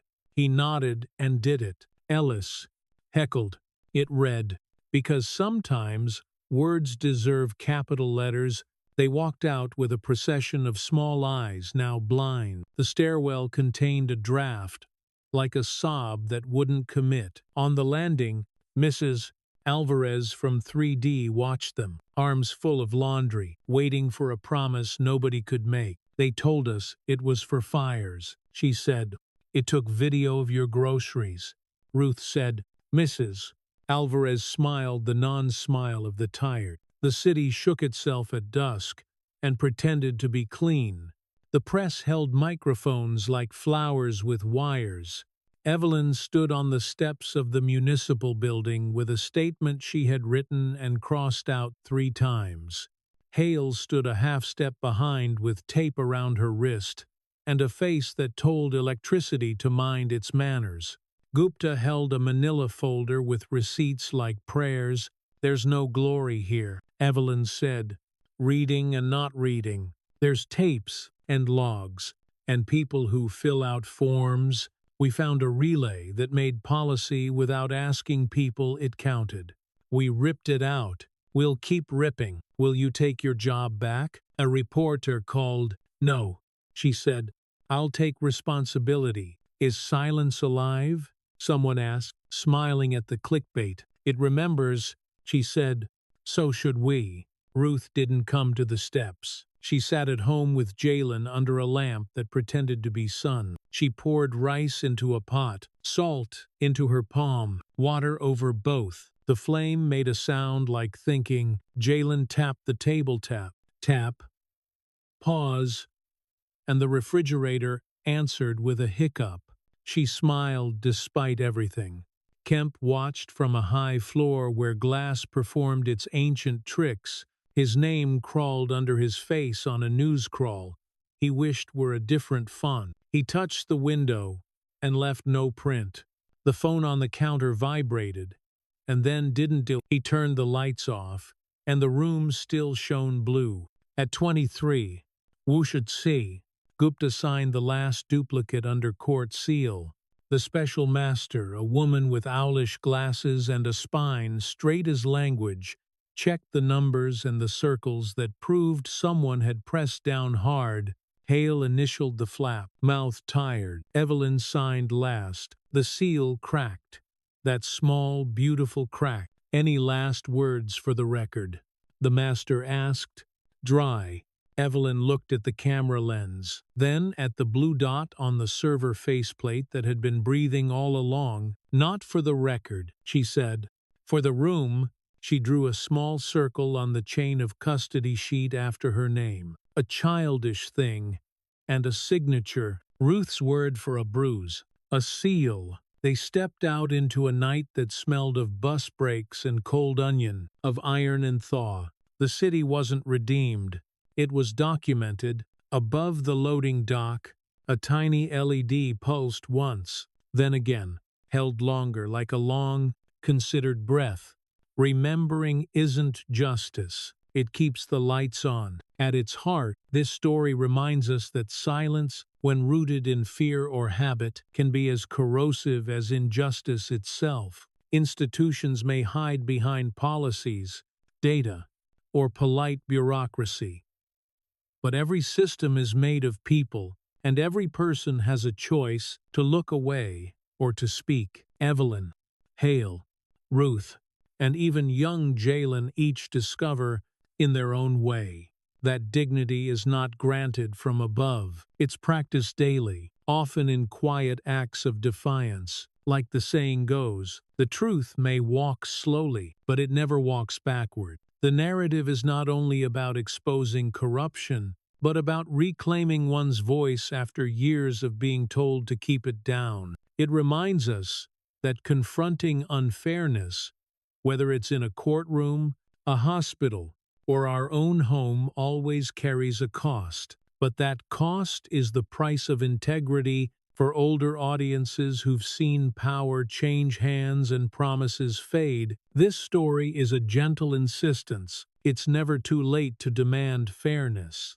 to question systems that hum quietly in the background, and to protect those who cannot yet speak for themselves. Because, in the end, justice isn't a headline, it's a practice of remembering, of keeping the lights on when others would prefer the dark. If this story resonated with you, I'd love to hear your reflections. Have you ever faced a moment where speaking up felt impossible but necessary? Share your thoughts below. Hit the like button to support these conversations, and subscribe for more stories that explore courage, empathy, and truth. May you find calm after chaos, light after noise, and the quiet strength to keep remembering.